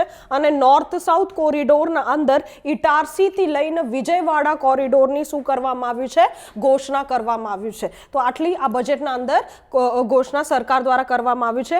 કુલ જે રેલવે બજેટ સરકાર દ્વારા આપવામાં આવ્યું છે, કુલ જે રેલ બજેટ સરકાર દ્વારા આપવામાં આવ્યું છે એ છે કે અરાઉન્ડ 1 લાખથી ઉપર જે રેલ બજેટ છે એ સરકાર દ્વારા રેલવે માટે આપવામાં આવ્યું છે. હવે નેક્સ્ટ આપણે વાત કરીએ તો અર્બન ઇન્ફ્રાસ્ટ્રક્ચરની. નેક્સ્ટ આપણે વાત કરીએ અર્બન ઇન્ફ્રાસ્ટ્રક્ચરની. અર્બન ઇન્ફ્રાસ્ટ્રક્ચરના અંદર અર્બન ટ્રાન્સપોર્ટેશનને એક્સેસેબલ બનાવવા માટે, અર્બન ટ્રાન્સપોર્ટેશનને એક્સેસેબલ બનાવવા માટે જે પીપીપી મોડલના આધારિત જે પ્રાઇવેટ જે વ્યક્તિઓ છે, જે પ્રાઇવેટ કંપનીઝ છે એને બૂસ્ટ આપવાનું કામ કરવામાં આવ્યું છે. પીપીપી મોડલના આધાર જે પ્રાઇવેટ જે પ્લેયર્સ છે ટ્રાન્સપોર્ટેશન અંદર, અર્બન ટ્રાન્સપોર્ટેશનના અંદર, એમના માટે આના અંદર પ્રાવધાન કરવામાં આવ્યું છે. અને એના માટે સરકાર દ્વારા 18,000 કરોડ આપવામાં આવ્યું છે. કેટલા આપવામાં આવ્યું છે? 18,000 કરોડ આપવામાં આવ્યું છે. એનું મતલબ છે કે ભારતના અંદર અર્બન ક્ષેત્રોના અંદર જે 20,000 જે બસીસ છે, જે 20,000 બસીસ છે એ 20,000 બસીસને પ્રાઇવેટ એન્ટિટી છે એમને દ્વારા ફાઇનાન્સ કરવામાં આવશે, એમના દ્વારા ઓપરેટ કરવામાં આવશે, એમના દ્વારા મેનેજ કરવામાં આવશે, એવું પ્રાવધાન કરવામાં આવ્યું છે. તો પીપીપી મોડલના આધારિત પ્રાઇવેટ પ્લેયર્સને પણ સાથે લઈને ભારતના અંદર અર્બન ક્ષેત્રોમાં 20,000 જે બસીસ છે એમનું જે ફાઇનાન્સિંગ, જે ઓપરેશન છે, મેનેજમેન્ટ છે, આ પ્રાઇવેટ એન્ટિટી દ્વારા કરવામાં આવશે એવું ઘોષણા કરવામાં આવ્યું છે. આનાથી આર્થિક ગતિવિધિઓને તેજી મળશે, આનાથી રોજગારનું ઉપલબ્ધ થશે, ભારતના અંદર અર્બન ટ્રાન્સપોર્ટેશન એક્સેસિબલ બનશે, ઇકોનોમિક ગ્રોથ પણ થઈ શકે એવું પ્રાવધાન આ બજેટના અંદર આ સ્કીમના હેઠળ કરવામાં આવ્યું છે. હવે જ્યારે ભારતના અંદર જે બીજી એક જે આ સ્કીમના અંદર બીજું અર્બન ઇન્ફ્રાસ્ટ્રક્ચરના અંદર સરકાર દ્વારા એક બે નવી ઘોષણા કરવામાં આવી છે. એક ટેકનોલોજી છે, તો બે નવી ટેકનોલોજીની ઘોષણા પણ સરકાર દ્વારા આ અર્બન ઇન્ફ્રાસ્ટ્રક્ચરના અંદર કરવામાં આવ્યું છે. તો કઈ બે નવી ટેકનોલોજીની ઘોષણા કે તકનીકની ઘોષણા સરકાર દ્વારા બજેટના અંદર કરવામાં આવ્યું છે? તો મેટ્રો લાઇટ અને મેટ્રો નિયો, આ બે નવી ટેકનોલોજી છે જેની ઘોષણા સરકાર દ્વારા બજેટના અંદર કરવામાં આવ્યું છે. મેટ્રો લાઇટ અને મેટ્રો નિયો, આ શું છે? મેટ્રો લાઇટ અને મેટ્રો નિયો. તો ટાયર 1 જે શહેરો છે, ટાયર 1 શહેરોના બહારના જે વિસ્તારો છે, જે પેરીફેરલ એરિયા કે જેને બાઉન્ડ્રી વાળું જે ક્ષેત્રો કહેવામાં આવે છે, પેરીફેરલ એરિયા, એનું મતલબ છે ટાયર 1 શહેરોના બાઉન્ડ્રી પર, સીમા પર આવતું જે વિસ્તારો છે, ક્ષેત્રો છે. અને ટાયર 2 સિટીઝ જે છે, ટાયર 2 સિટીઝ જે છે એ બંને શહેરોના, ધ્યાન રાખવાનું છે, ટાયર 1 આખું સિટીને કવર કરવામાં આવ્યું નથી. ટાયર 1 સિટીના અંદર જે બાઉન્ડ્રી પર આવતા વિસ્તારો છે અને આખું ટાયર 2 સિટીઝ જે છે એમના મેટ્રો જેવી સુવિધા ઉપલબ્ધ થઈ શકે અને ઓછા દર પર, લો કોસ્ટ પર એ સેમ મેટ્રો જેવું એક્સપિરિયન્સ લઈ શકે, એના માટે બે નવી ટેકનોલોજીનું શરૂઆત કરવામાં આવ્યું છે જેનું નામ છે મેટ્રો લાઇટ અને મેટ્રોનીઓ. તો આ પ્રાવધાન શેના અંદર કરવામાં આવ્યું છે? અર્બન ઇન્ફ્રાસ્ટ્રક્ચરના અંદર સરકાર દ્વારા બજેટના અંદર કરવામાં આવ્યું છે. હવે જ્યારે આપણે નેક્સ્ટ વાત કરીએ એ છે પાવર ઇન્ફ્રાસ્ટ્રક્ચર. એ છે પાવર ઇન્ફ્રાસ્ટ્રક્ચર. તો પાવર ઇન્ફ્રાસ્ટ્રક્ચરના અંદર જે ડિસ્કોમ્સ છે, ફોર એક્ઝામ્પલ જે ઇલેક્ટ્રિસિટી ડિસ્ટ્રીબ્યુશન કંપનીઝ છે, ઇલેક્ટ્રિસિટી ડિસ્ટ્રીબ્યુશન કંપનીઝના અંદર ઇન્ફ્રાસ્ટ્રક્ચર ફેસિલિટીઝને મજબૂત કરવા માટે, ઇન્ફ્રાસ્ટ્રક્ચરલ જે સુવિધાઓ છે એને મજબૂત કરવા માટે સરકાર દ્વારા એક બજેટના અંદર એલોકેશન આપવામાં આવ્યું છે. ફોર એક્ઝામ્પલ સ્માર્ટ મીટરિંગ હોય કે ફોર એક્ઝામ્પલ ફીડર સપરેશન હોય, એ બધા સુનિશ્ચિત કરવા માટે સરકાર દ્વારા પાવર ઇન્ફ્રાસ્ટ્રક્ચરના અંદર શું કરવામાં આવ્યું છે? ડિસ્કોમ્સને પણ સુવિધા આપવામાં આવ્યું છે. હવે એક hydrogen energy mission, hydrogen energy mission 21-22, hydrogen energy mission 2021-22, એનું મતલબ છે કે ગ્રીન સોર્સમાંથી હાઇડ્રોજન પાવર ઉત્પન્ન કરવા માટે, ગ્રીન સોર્સમાંથી હાઇડ્રોજન પાવર ઉત્પન્ન કરવા માટે સરકાર દ્વારા એક નવી મિશનની શરૂઆત કરવામાં આવ્યું છે, જેનું નામ છે હાઇડ્રોજન એનર્જી મિશન 2021-22. નેક્સ્ટ આપણે જોવાનું છે કે સરકાર દ્વારા વીમા ક્ષેત્ર, ઇન્સ્યોરન્સ માટે આ બજેટના અંદર કઈ પ્રાવધાન કરવામાં આવ્યું છે. તો જ્યારે ઇન્સ્યોરન્સ ક્ષેત્રની વાત કરીએ તો સરકાર દ્વારા જે એફડીઆઈ લિમિટ છે ઇન્સ્યોરન્સ સેક્ટરના અંદર એને વધારવામાં આવ્યું છે. તો ઇન્સ્યોરન્સ સેક્ટરના અંદર જે એફડીઆઈની જે સીમા છે, ફોરેન ડાયરેક્ટ ઇન્વેસ્ટમેન્ટની જે સીમા છે, એને વધારવામાં આવ્યું છે. તો સરકાર દ્વારા કહેવામાં આવ્યું છે કે ઇન્સ્યોરન્સ એક્ટ 1938, ઇન્સ્યોરન્સ એક્ટ 1938 ના અંદર એમેન્ડમેન્ટ્સ કરીને જે હાલ ઇન્સ્યોરન્સની સીમા છે એફડીઆઈ માટે ઇન્સ્યોરન્સ સેક્ટરના અંદર એ 49% છે. હવે ઇન્સ્યોરન્સ એક્ટ 1938 ના અંદર એમેન્ડમેન્ટ કરીને એફડીઆઈની સીમા 49% થી વધારીને 74% કરવામાં આવશે. 49% થી વધારીને કેટલું કરવામાં આવશે? 74 કરવામાં આવશે. હવે આનાથી શું પરિણામ જોવા મળશે? આનાથી જોવા મળશે કે હવે ઇન્સ્યોરન્સ ક્ષેત્રના અંદર જે ઓનરશિપ જે છે અને જે કંટ્રોલ છે એ વિદેશી કંપની પણ લઈ શકે છે. એનું મતલબ છે હવે ઇન્સ્યોરન્સના અંદર જે ઓનરશિપ છે અને જે કંટ્રોલ છે એ વિદેશી કંપનીઓ પણ લઈ શકે છે, એવું આના અંદર શું કરવામાં આવ્યું છે? આનાથી આ પરિણામ તમને જોવા મળશે કે ઇન્સ્યોરન્સ સેક્ટર જે છે એનું ઓનરશિપ અને કંટ્રોલ હવે ફોરેન કંપનીઓ પણ લઈ શકે છે. પણ આ આખી સંરચનાના અંદર પ્રાવધાન કરવામાં આવ્યું છે કે જે બોર્ડ ઓફ ડિરેક્ટર છે અને જે કી મેનેજમેન્ટ જે છે એ ઇન્ડિયન રેસિડેન્ટ્સ રહેશે. એનું મતલબ છે કે આવા ફોર એક્ઝામ્પલ 74% તમે નિવેશ કરો, ફોર એક્ઝામ્પલ કોઈ વિદેશી સંસ્થા છે એ ભારતીય ઇન્સ્યોરન્સ કંપનીના અંદર 74% સુધી નિવેશ કરે, તો આ વ્યવસ્થાના અંદર સુનિશ્ચિત કરવામાં આવ્યું છે કે જે બોર્ડ ઓફ ડાયરેક્ટર છે અને જે કી મેનેજમેન્ટ છે એ ઇન્ડિયન રેસિડેન્ટ્સ જોડે રહે એની વ્યવસ્થાના અંદર કરવામાં આવ્યું છે. અને જે ડાયરેક્ટર્સ છે એમાંથી 50%થી વધારે ડાયરેક્ટર્સ જે છે એ ઇન્ડિપેન્ડન્ટ ડાયરેક્ટર હોય. એનું મતલબ છે ઇન્ડિવિજ્યુઅલ વ્યક્તિ હોય, ઇન્ડિપેન્ડન્ટ ડાયરેક્ટર હોય, એ પણ સુનિશ્ચિત કરવામાં આવ્યું છે. અને આખું જે પ્રોફિટ છે એ પ્રોફિટનું અમુક પર્સન્ટેજ જે છે એ જનરલ રિઝર્વ તરીકે રાખવામાં આવશે, એ પણ શું કરવામાં આવ્યું છે? સુનિશ્ચિત કરવામાં આવ્યું છે. તો ભલે 74% જે છે એ 74% નિવેશ કરવાથી ઇન્સ્યોરન્સ કંપનીના અંદર ઓનરશિપ અને કંટ્રોલ વિદેશી જે સંસ્થાઓ હોય એને જોડે જતું રહે, પણ પ્રાવધાન કરવામાં આવ્યું છે કે જે બોર્ડ ઓફ ડાયરેક્ટર્સ છે અને કી મેનેજમેન્ટ છે એમાં ઇન્ડિયન રેસિડેન્ટ્સ રહે અને 50%થી વધારે બોર્ડ ઓફ ડાયરેક્ટરના અંદર સ્વતંત્ર વ્યક્તિઓ, ઇન્ડિપેન્ડન્ટ જે ડાયરેક્ટર્સ હોય એ રહે, એનું પ્રાવધાન પણ કરવામાં આવ્યું છે. અને પ્રોફિટનું અમુક પર્સન્ટેજ જે છે એ જનરલ રિઝર્વ તરીકે રાખવામાં આવશે, એવું પણ પ્રાવધાન આના અંદર કરવામાં આવ્યું છે. Second, for example stressed asset resolution. For example જેટલા પણ સરકારી એસેટ છે, સંપત્તિઓ છે, એ સંપત્તિઓ જેનાથી સરકારને નુકસાન થતું હોય એવા સંપત્તિઓ જ્યારે સરકાર દ્વારા વેચવામાં આવે છે તો કઈ રીતે વેચવામાં આવશે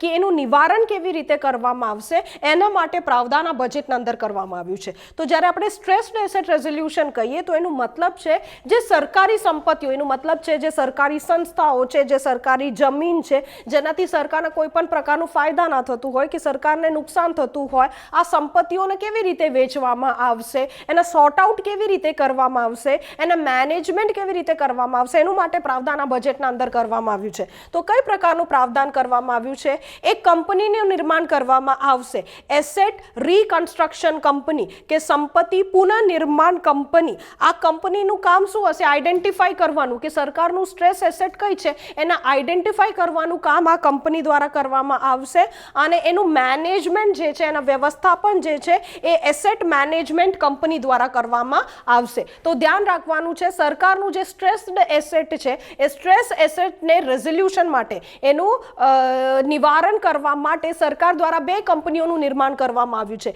એક છે સંપત્તિ પુનઃનિર્માણ કંપની અને એક છે સંપત્તિ વ્યવસ્થાપન કંપની. હવે આ સંપત્તિ પુનઃનિર્માણ કંપની આ સરકારનું સ્ટ્રેસ્ડ એસેટને શોધશે કે ક્લાસિફાઈ કરશે કે સોર્ટ આઉટ કરશે કે ભાઈ કઈ એસેટ સરકારનું એવું છે જે સ્ટ્રેસ્ડ છે, તો એને આઈડેન્ટિફાઈ કરવાનું કામ આ કંપની દ્વારા કરવામાં આવશે, અને પછી એને વેચવાનું અને વેચીને પૈસાનું જે મેનેજમેન્ટ છે, વ્યવસ્થાપન કરવાનું કામ કોને દ્વારા કરવામાં આવશે? સંપત્તિ વ્યવસ્થાપન કંપની દ્વારા કરવામાં આવશે, એસેટ મેનેજમેન્ટ કંપની દ્વારા કરવામાં આવશે. હવે જે જાહેર બેંકો છે એને રીકેપિટલાઇઝેશનનું પણ પ્રાવધાન કરવામાં આવ્યું છે. જે સરકારી બેંકો છે એ રીકેપિટલાઇઝેશન, એનું મતલબ છે એના અંદર ફરીથી લિક્વિડિટી ઇનફ્લોને વધારવા માટે સરકાર દ્વારા બજેટના અંદર એલોકેશન કરવામાં આવ્યું છે. તો જાહેર બેંકોના રીકેપિટલાઇઝેશન માટે સરકાર દ્વારા 20,000 કરોડ આપવામાં આવ્યું છે. તો જાહેર બેંકોના રીકેપિટલાઇઝેશન માટે સરકાર દ્વારા બજેટના અંદર કેટલા આપવામાં આવ્યું છે? 20,000 કરોડ આપવામાં આવ્યું છે. નેક્સ્ટ છે કે કંપની એસેટ 2013ના હેઠળ જે સ્મોલ કંપનીઝ છે એની વ્યાખ્યાના અંદર બદલાવ કરવામાં આવ્યું છે. તો ધ્યાન રાખવાનું છે, આ બજેટના અંદર સરકાર દ્વારા જે નાના કંપનીઓ છે, જે સ્મોલ કંપનીઝ જેને કહેવામાં આવે છે, જેના આધાર પર એને સ્મોલ કંપનીઝ કહેવામાં આવતું હતું, એ વ્યાખ્યાના અંદર પરિવર્તન લાવવામાં આવ્યું છે. તો આ જે કંપનીઓ છે જેને સ્મોલ કંપનીઝ કહેવામાં આવે છે, એ સ્મોલ કંપનીઝ કઈ એક્ટના હેઠળ કવર થાય છે? તો કંપની એક્ટ 2013ના હેઠળ કવર થાય છે. તો ફર્સ્ટ યાદ રાખવાનું છે કે સ્મોલ કંપનીઝ જે છે એ સ્મોલ કંપનીની વ્યાખ્યા જે છે એ કંપની એક્ટ 2013ના હેઠળ આપવામાં આવ્યું છે, સ્મોલ કંપનીની વ્યાખ્યા. હવે આ બજેટના અંદર સ્મોલ કંપનીની વ્યાખ્યાના અંદર સરકાર દ્વારા પરિવર્તન કરવામાં આવ્યું છે. કઈ પ્રકારનું પરિવર્તન કરવામાં આવ્યું છે એ આપણે જોવાનું છે. તો ફર્સ્ટ પેડ અપ કેપિટલના આધાર પર પણ પરિવર્તન કરવામાં આવ્યું છે. પેડ અપ કેપિટલના આધાર પર પણ પરિવર્તન કરવામાં આવ્યું છે, ચેન્જ કરવામાં આવ્યું છે, અને ટર્નઓવરના આધાર પર પણ ચેન્જ કરવામાં આવ્યું છે. તો જે ડેફિનેશન સ્મોલ કંપનીના અંદર બદલાવવામાં આવ્યું છે કે ચેન્જ કરવામાં આવ્યું છે, બે આધાર પર કરવામાં આવ્યું છે. પેડ અપ કેપિટલના આધાર પર સ્મોલ કંપનીઝનું ડેફિનેશન બદલવામાં આવ્યું છે, અને સેકન્ડ છે કે ટર્નઓવરના આધાર પર સ્મોલ કંપનીનું ડેફિનેશન બદલવામાં આવ્યું છે. પેડ અપ કેપિટલના આધાર પર પહેલા શું હતું? એવા કંપની જેનું પેડ અપ કેપિટલ 50 લાખ સુધી હોય, એવા કંપની જેનું પેડ અપ કેપિટલ 50 લાખ સુધી હોય, એવા કંપનીઓને સ્મોલ કંપની કહેવામાં આવતું હતું. એવું જૂનાના અંદર પ્રાવધાન કરવામાં આવ્યું હતું. આવા નવાના અંદર પ્રાવધાન કરવામાં આવ્યું છે કે એવા કંપની જેનું પેડ અપ કેપિટલ 2 કરોડ સુધી હોય, એવા કંપની જેનું પેડ અપ કેપિટલ 2 કરોડ સુધી હોય એને સ્મોલ કંપની કહેવામાં આવશે. તો પહેલા શું હતું? 50 લાખ સુધીનું પેડ અપ કેપિટલના કંપનીના સ્મોલ કંપની કહેવામાં આવતું હતું. હવે જે કંપનીનું પેડ અપ કેપિટલ 2 કરોડ સુધી હોય એમને સ્મોલ કંપની કહેવામાં આવશે, એવું પ્રાવધાન આ બજેટના અંદર કરવામાં આવ્યું છે.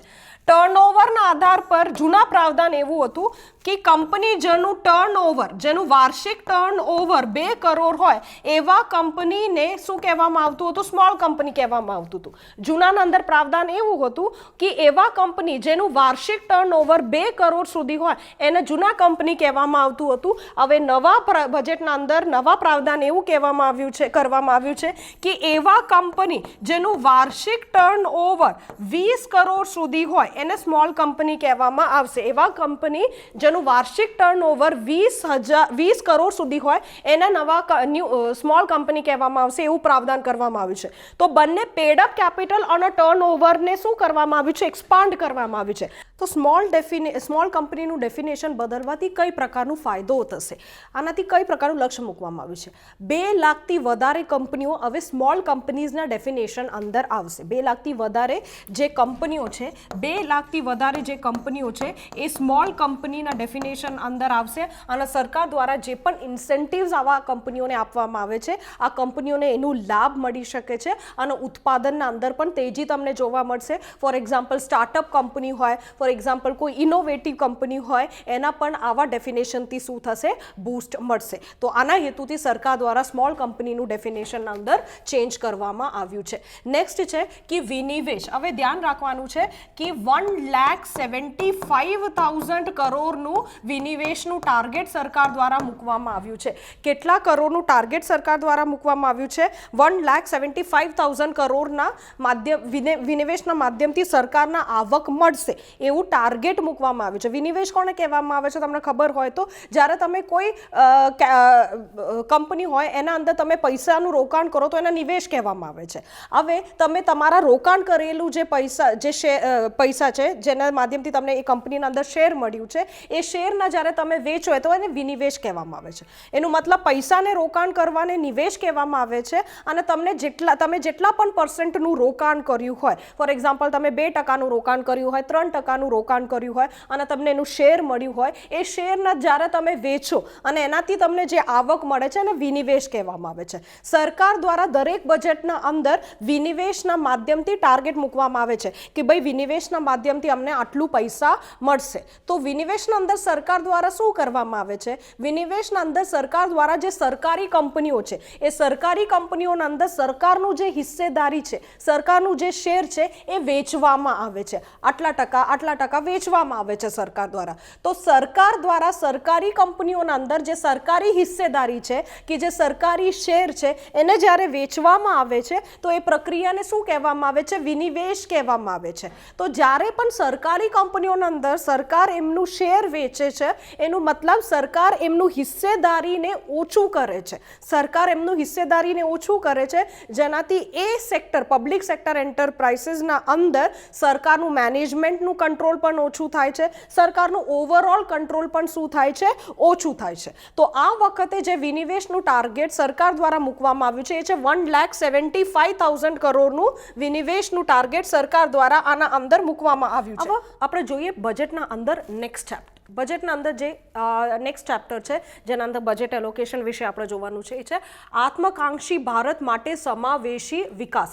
Okay, inclusive development for aspirational India.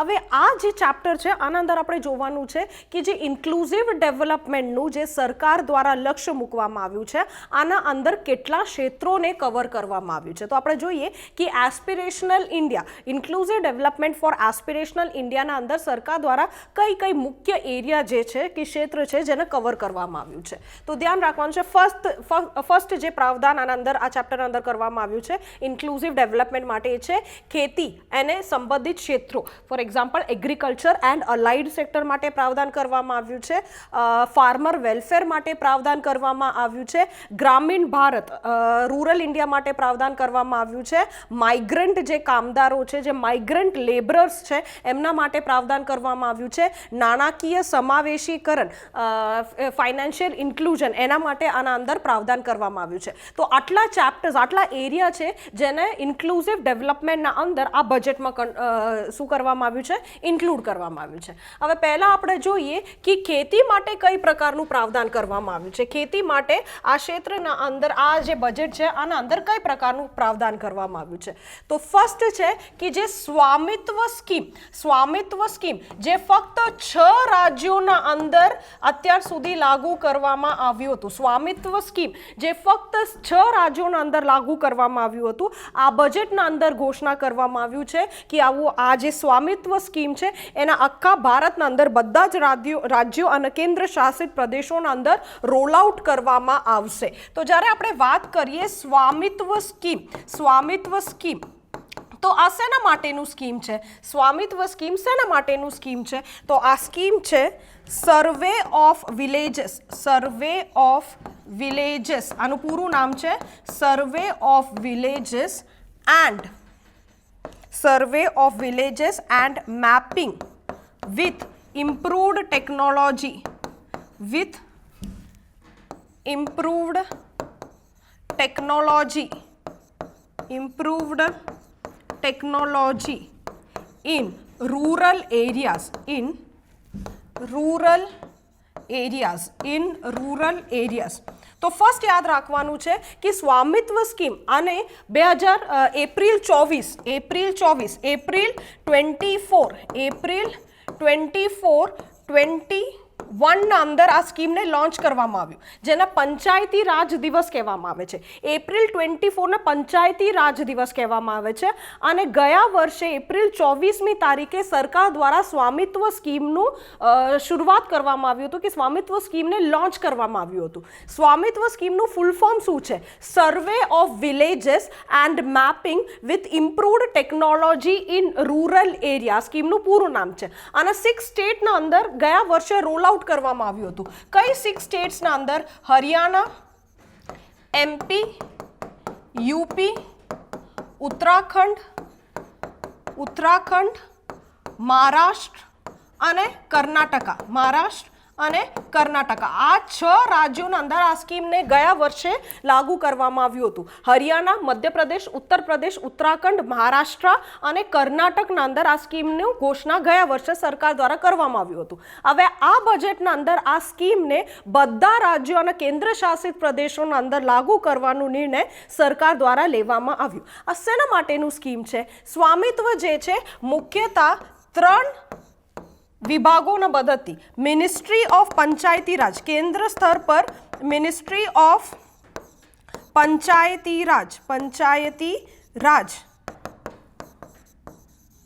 State Panchayati Raj department વિભાગ અને સ્ટેટ રેવન્યુ ડિપાર્ટમેન્ટ.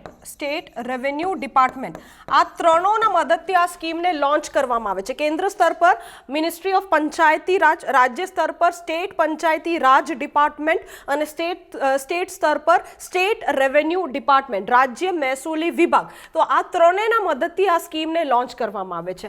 આ સ્કીમના અંદર શું કરવામાં આવે છે? આ સ્કીમના અંદર ગ્રામીણ ક્ષેત્રોના અંદર એવા જે લેન્ડ જે અનયુઝેબલ છે, જ્યાં કોઈ રહેતું નથી, એવા લેન્ડનું મેપિંગ કરવામાં આવે છે અને એના પ્રોપર્ટી જે ઓનર છે એમને રેકોર્ડ રાઇટ આપવામાં આવે છે. કારણ ગ્રામીણ ક્ષેત્રોના અંદર જમીનને લઈને ખૂબ વિવાદ થતું હોય છે.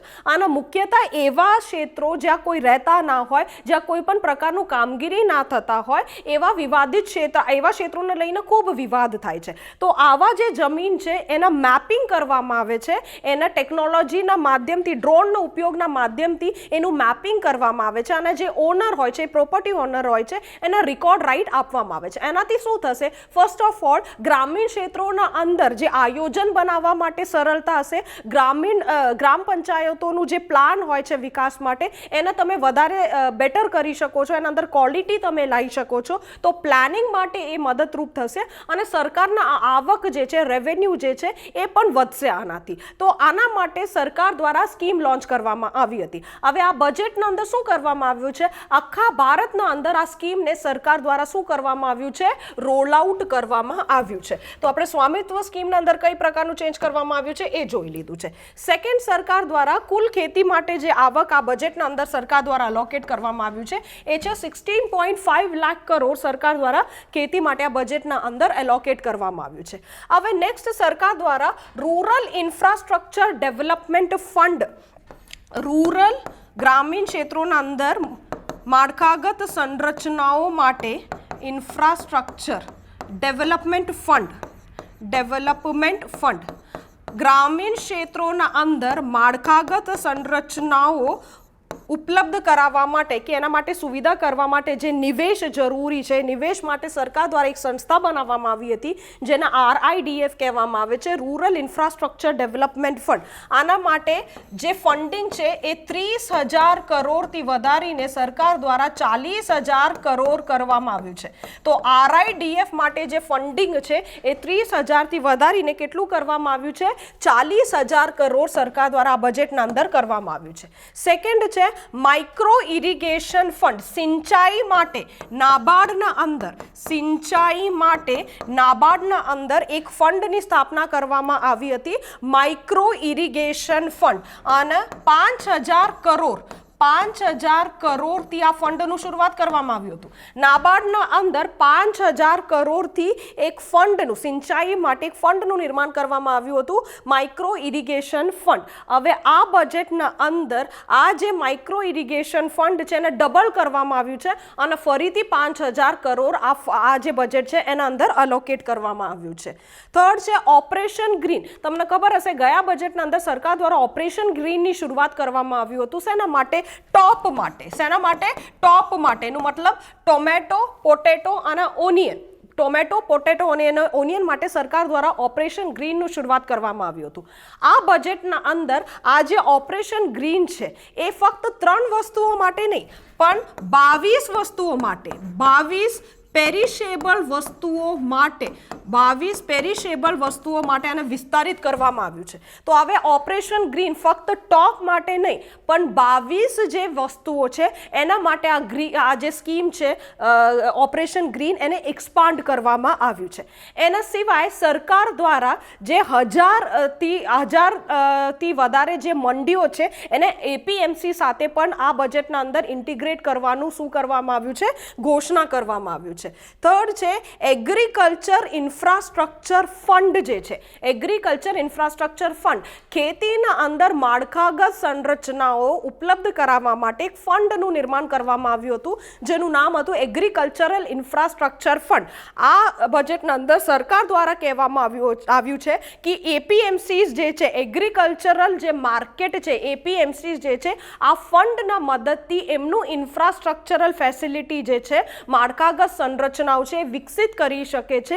એવું ઘોષણા પણ સરકાર દ્વારા શું કરવામાં આવ્યું છે? આ બજેટના અંદર કરવામાં આવ્યું છે. તો ખેતીના અંદર સરકાર દ્વારા કઈ પ્રકારનું સુવિધા કરવામાં આવ્યું છે આ બજેટના અંદર કે પ્રાવધાન કરવામાં આવ્યું છે એના વિશે આપણે જોઈ લીધું. હવે ફિશિંગ માટે જ્યારે આપણે વાત કરીએ, ભારતના અંદર ફિશિંગને પ્રોત્સાહન આપવા માટે, મત્સ્યપાલનને પ્રોત્સાહન આપવા માટે સરકાર દ્વારા શું કરવામાં આવ્યું છે? તો 5 જે હાર્બર છે, 5 હાર્બરને ફિશિંગ પોર્ટ, 5 હાર્બરને ફિશિંગ પોર્ટ તરીકે કે 5 હાર્બરના અંદર આર્થિક કામગીરીઓ વધારવા માટે સરકાર દ્વારા પ્રયાસ કરવામાં આવ્યું છે.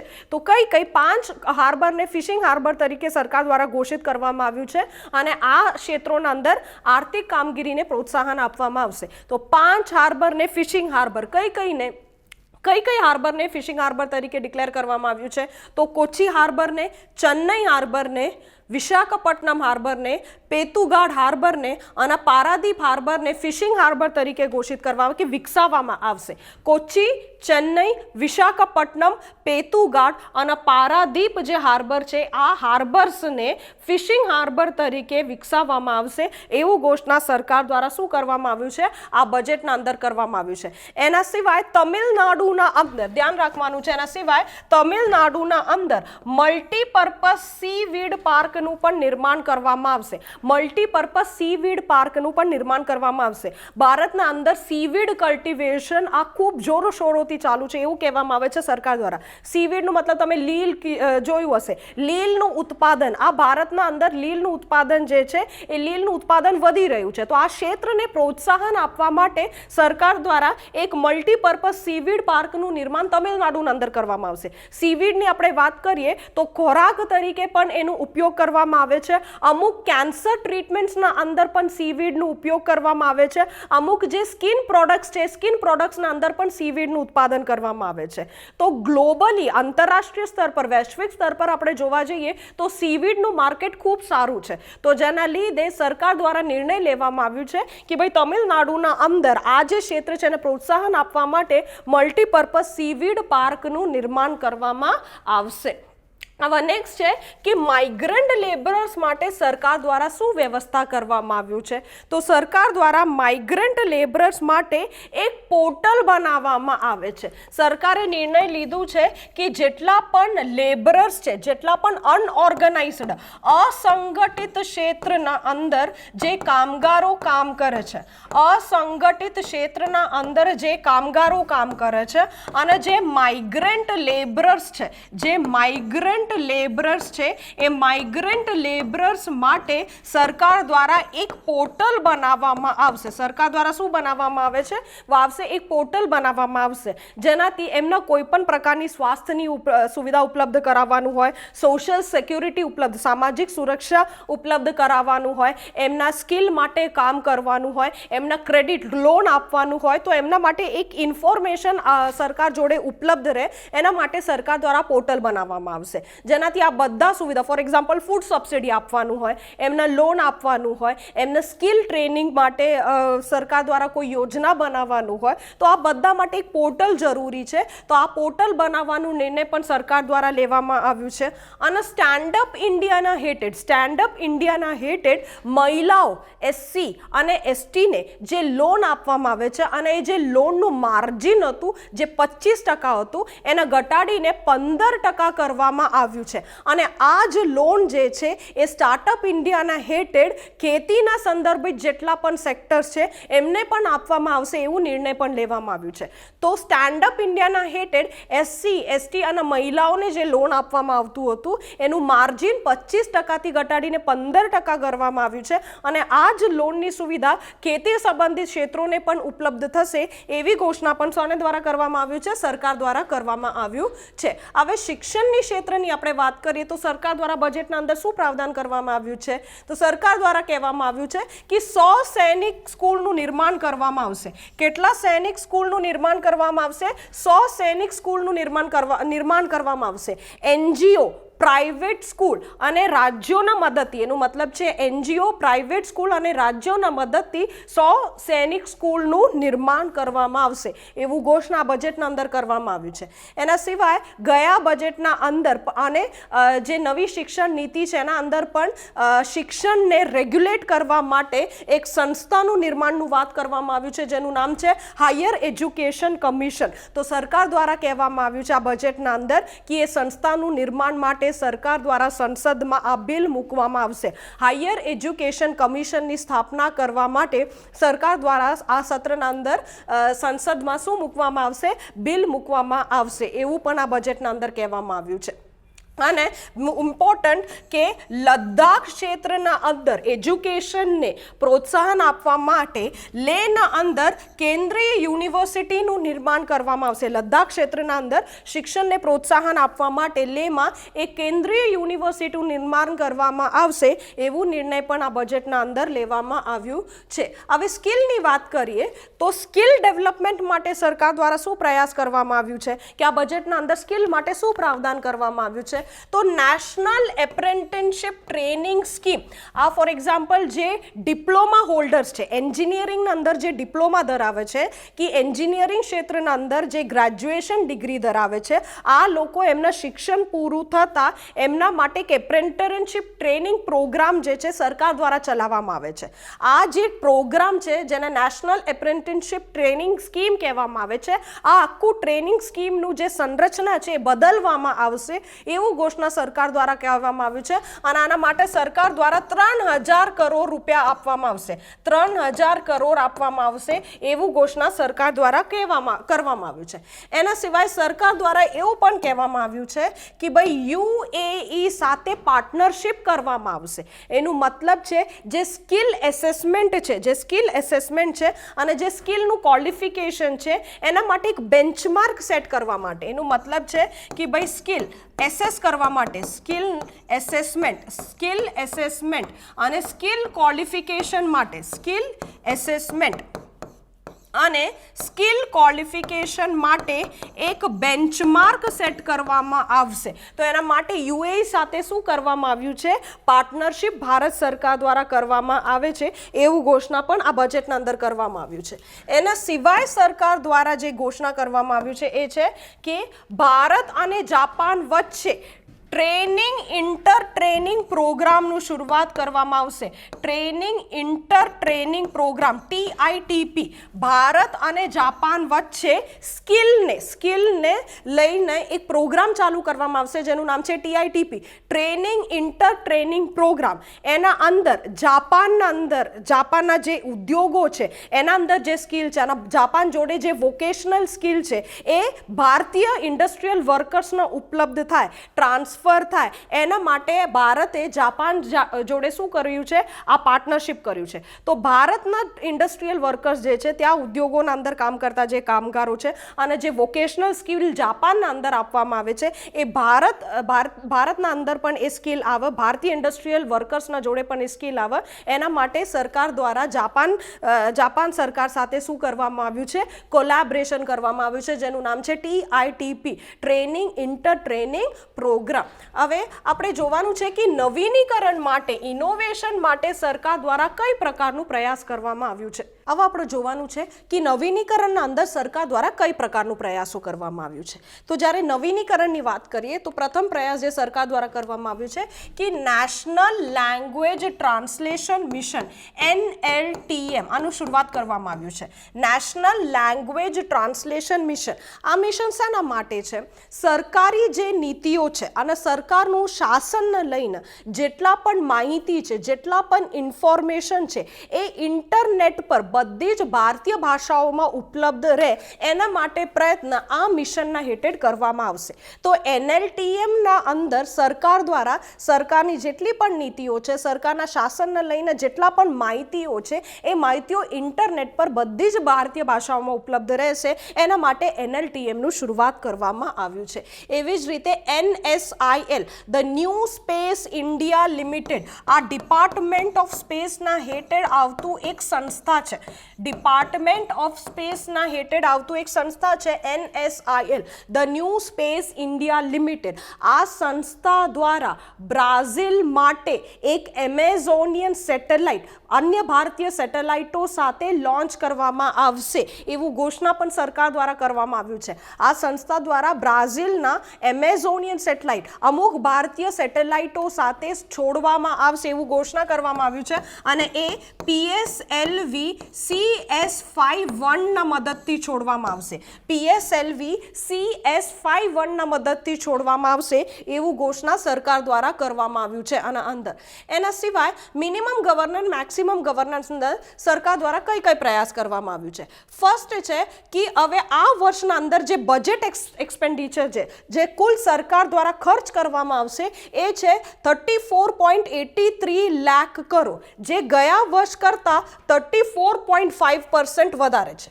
ફિસ્કલ ડેફિસિટનું જે ટાર્ગેટ સરકાર દ્વારા આ વર્ષે મૂકવામાં આવ્યું છે એ GDPનું 6.8% છે. તો કેટલું ફિસ્કલ ડેફિસિટનું કે રાજકોષીય ખાધ માટે જે સરકાર દ્વારા આ વર્ષે ટાર્ગેટ મૂકવામાં આવ્યું છે કેટલું છે? GDPનું 6.8%. હવે સરકાર દ્વારા એવું પણ ઘોષણા કરવામાં આવ્યું છે કે 2025થી લઈને 26 સુધી આ રાજકોષીય ખાધનું પ્રમાણ 4.5% GDPનું 4.5%થી ઓછું કરવાનું ટાર્ગેટ મૂકવામાં આવ્યું છે. સરકારે ઘોષણા કર્યું છે કે 2025-26 સુધી રાજકોષીય ખાધને ફિસ્કલ ડેફિસિટને GDPનું 4.5%થી ઓછું કરવાનું ટાર્ગેટ મૂક્યું છે. હવે એ કેવી રીતે પોસિબલ થાય? તમે રાજકોષીય ખાધ કેવી રીતે કરી શકો છો, ઓછું કરી શકો છો? યા તો તમે ટેક્સના માધ્યમથી આવક જે થતું હોય એના વધારો એના માધ્યમથી, યા તો જે તમારું ખર્ચ છે રિસીપ્ટ બાય ઇન્ક્રીઝિંગ, યા તો જે એસેટ મોનેટાઇઝેશનના માધ્યમથી, જે સંપત્તિ મુદ્રીકરણના માધ્યમથી તમે જે આવક થો એને તમે વધારીને પણ શું કરી શકો છો? આ ફિસ્કલ ડેફિસિટનું ટાર્ગેટ તમે અચીવ કર્યું. યા તો ટેક્સ રેવન્યુના માધ્યમથી, યા તો જે સંપત્તિ મુદ્રીકરણના માધ્યમથી તમને જે એક્સ્ટ્રા આવક થતું હોય, રેવન્યુ થતું હોય એના માધ્યમથી તમે આ ફિસ્કલ ડેફિસિટનું ટાર્ગેટને મીટ કરી શકો છો. હવે 15th ફાઇનાન્સ કમિશન દ્વારા જે રેકમેન્ડેશન આપવામાં આવ્યું છે એ રેકમેન્ડેશનને પણ સરકાર દ્વારા સ્વીકાર કરવામાં આવ્યું છે એવું ફાઇનાન્સ મિનિસ્ટર દ્વારા આ બજેટના અંદર ઘોષણા કરવામાં આવ્યું છે. કઈ પ્રકારનું ઘોષણા કરવામાં આવ્યું છે? ફોર એક્ઝામ્પલ એના અંદર કહેવામાં આવ્યું છે કે રાજ્યો જે છે આ વર્ષે એમનું GDPનું જેને gross state domestic product GSDP જીએસટીપી કહેવામાં આવે છે, જીએસટીપીનું ફક્ત 4% સુધી માર્કેટમાંથી ઉધારી લઈ શકે છે. તો એ રેકમેન્ડેશનને સરકારે લાગુ કરી દીધું છે કે ભાઈ રાજ્ય સરકારો એમને જીએસડીપીના ફક્ત 4% બજારમાંથી ઉધાર લઈ શકે છે, એવું ઘોષણા બજેટના અંદર ફિનાન્સ મિનિસ્ટર દ્વારા કરવામાં આવ્યું છે. એના સિવાય જે વર્ટિકલ જે શેર છે, રાજ્યોને જે શેર આપવામાં આવશે એ 41% નક્કી કરવામાં આવ્યું છે. 15 ફાઇનાન્સ કમિશને કીધું છે કે ભાઈ રાજ્યોને કેન્દ્ર સરકાર દ્વારા જે હિસ્સેદારી આપવામાં આવશે, જેને વર્ટિકલ શેર કહેવામાં આવે છે, એને 41% રાખવાનું નિર્ણય પણ કોના દ્વારા કરવામાં આવ્યું છે?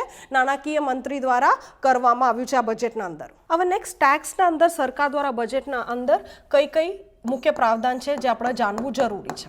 હવે આના અંદર ડાયરેક્ટ टैक्स, विवाद से विश्वास स्कीम, विवाद से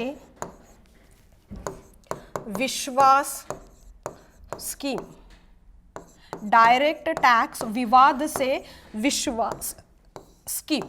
આ સ્કીમ સરકાર દ્વારા આ સ્કીમની શરૂઆત કરવામાં આવ્યું હતું કે ભાઈ જેટલા પણ કરને લઈને જે વિવાદો છે એ વિવાદને સુલઝાવવા માટે, એમનો ઉકેલ લાવવા માટે સરકાર દ્વારા ડાયરેક્ટ ટેક્સ વિવાદ સે વિશ્વાસ સ્કીમ શરૂઆત કરવામાં આવ્યું હતું, જેનાથી તમે તમારું સમયનું પણ બચત કરી શકો છો અને તમારા સંસાધનોનું પણ બચત કરી શકો છો. તો જેટલા પણ વિવાદ છે, ફોર એક્ઝામ્પલ ટેક્સ પેયર્સના ટેક્સ ઓથોરિટીઝ સાથે, એના તમે બેસીને તમે એનો ઉકેલ લઈ શકો છો કોર્ટના માધ્યમથી ના જતા, જેનાથી તમે તમારા સંસાધન અને તમારા સમયનું બચત કરી શકો છો. એના માટે આ સ્કીમનું શરૂઆત સરકાર દ્વારા કરવામાં આવ્યું હતું. આ બજેટના અંદર ફાઇનાન્સ મિનિસ્ટર દ્વારા ઘોષણા કરવામાં આવ્યું કે 1,10,000 લોકો દ્વારા 1,10,000 લોકો દ્વારા આ સ્કીમનું લાભ લેવામાં આવ્યું અને 25,000 કરોડ સુધીનું જે ટેક્સને લઈને વિવાદો છે આ સ્કીમના માધ્યમથી શું કરવામાં આવ્યું છે, એના ઉકેલ લાવવામાં આવ્યું છે, એવું ફાઇનાન્સ મિનિસ્ટર દ્વારા ઘોષણા કરવામાં આવ્યું છે. હવે એના સિવાય એક નવું કમિટી, ડિસ્પ્યુટ રેઝોલ્યુશન કમિટીનું પણ આના અંદર, આ બજેટના અંદર શરૂઆત કરવામાં આવ્યું છે. Dispute resolution committee, dispute resolution committee, dispute resolution committee DRCની ઘોષણા સરકાર દ્વારા બજેટના અંદર કરવામાં આવ્યું છે. એનું મતલબ છે ટેક્સના જે વિવાદો છે એ વિવાદના સુલઝાવવા માટે ડિસ્પ્યુટ રેઝોલ્યુશન કમિટીની સ્થાપના કરવામાં આવશે. પણ કેવા ટેક્સ પેયર માટે છે? જે નાના ટેક્સ પેયર, જેને સ્મોલ ટેક્સ પેયર્સ કહેવામાં આવે છે. તો સ્મોલ ટેક્સ પેયર્સને લાગતા જેટલા પણ વિવાદો છે, સ્મોલ ટેક્સ પેયર્સને લાગતા જેટલા પણ વિવાદો છે એ વિવાદના ઉકેલ લાવવા માટે સરકાર દ્વારા ડિસ્પ્યુટ રેઝોલ્યુશન કમિટીની સ્થાપના કરવામાં આવશે. આ શેના માટે છે? ફોર એક્ઝામ્પલ આખું ટેક્સ પેઇંગ સિસ્ટમ જે છે એને વધારે એફિશિયન્ટ બનાવવા માટે, એને વધારે પારદર્શક બનાવવા માટે અને વધારે અકાઉન્ટેબલ બનાવવા માટે આ સ્કીમની શરૂઆત કરવામાં આવ્યું છે. જેના અંદર કોઈ પણ વ્યક્તિ જેનું ટેક્સેબલ ઇન્કમ, કોઈ પણ વ્યક્તિ જેનું ટેક્સેબલ ઇન્કમ 50 લાખ સુધી હોય, કોઈ પણ વ્યક્તિ જેનું ટેક્સેબલ ઇન્કમ 50 લાખ સુધી હોય, એને જે વિવાદિત આવક છે, ડિસ્પ્યુટેડ ઇન્કમ જે વિવાદિત આવક છે એ 10 લાખ સુધી હોય તો આ સ્કીમના અંદર એ વ્યક્તિ એ લાભ લઈ શકે છે. તો કોઈ પણ વ્યક્તિ જેનું ટેક્સેબલ ઇન્કમ 50 લાખ સુધી હોય અને જે વિવાદમાં આવતું જે આવક છે 10 લાખ સુધી હોય, તો આ ડિસ્પ્યુટ રેઝોલ્યુશન કમિટીના મદદથી એ વિવાદને સુલઝાવી શકે છે, એવું પણ ઘોષણા સરકાર દ્વારા શેના અંદર કરવામાં આવ્યું છે? આ બજેટના અંદર. આ આખું જે ટેક્સેશન સિસ્ટમ છે એને વધારે પારદર્શક કરવા માટે, આ વધારે એફિશિયન્ટ અને અકાઉન્ટેબલ કરવા માટે કરવામાં આવ્યું છે. કારણ ભારતના અંદર સ્મોલ ટેક્સ પેયર્સનું પ્રમાણ વધારે છે, તો એમનું બચત થાય સમયનું અને સંસાધનોનું, એના માટે સરકાર દ્વારા પ્રયાસ કરવામાં આવ્યું છે. એના સિવાય સરકાર દ્વારા આ જે બજેટ છે આના અંદર એક્સેસનું પણ ઘોષણા કરવામાં આવ્યું છે. Agriculture infrastructure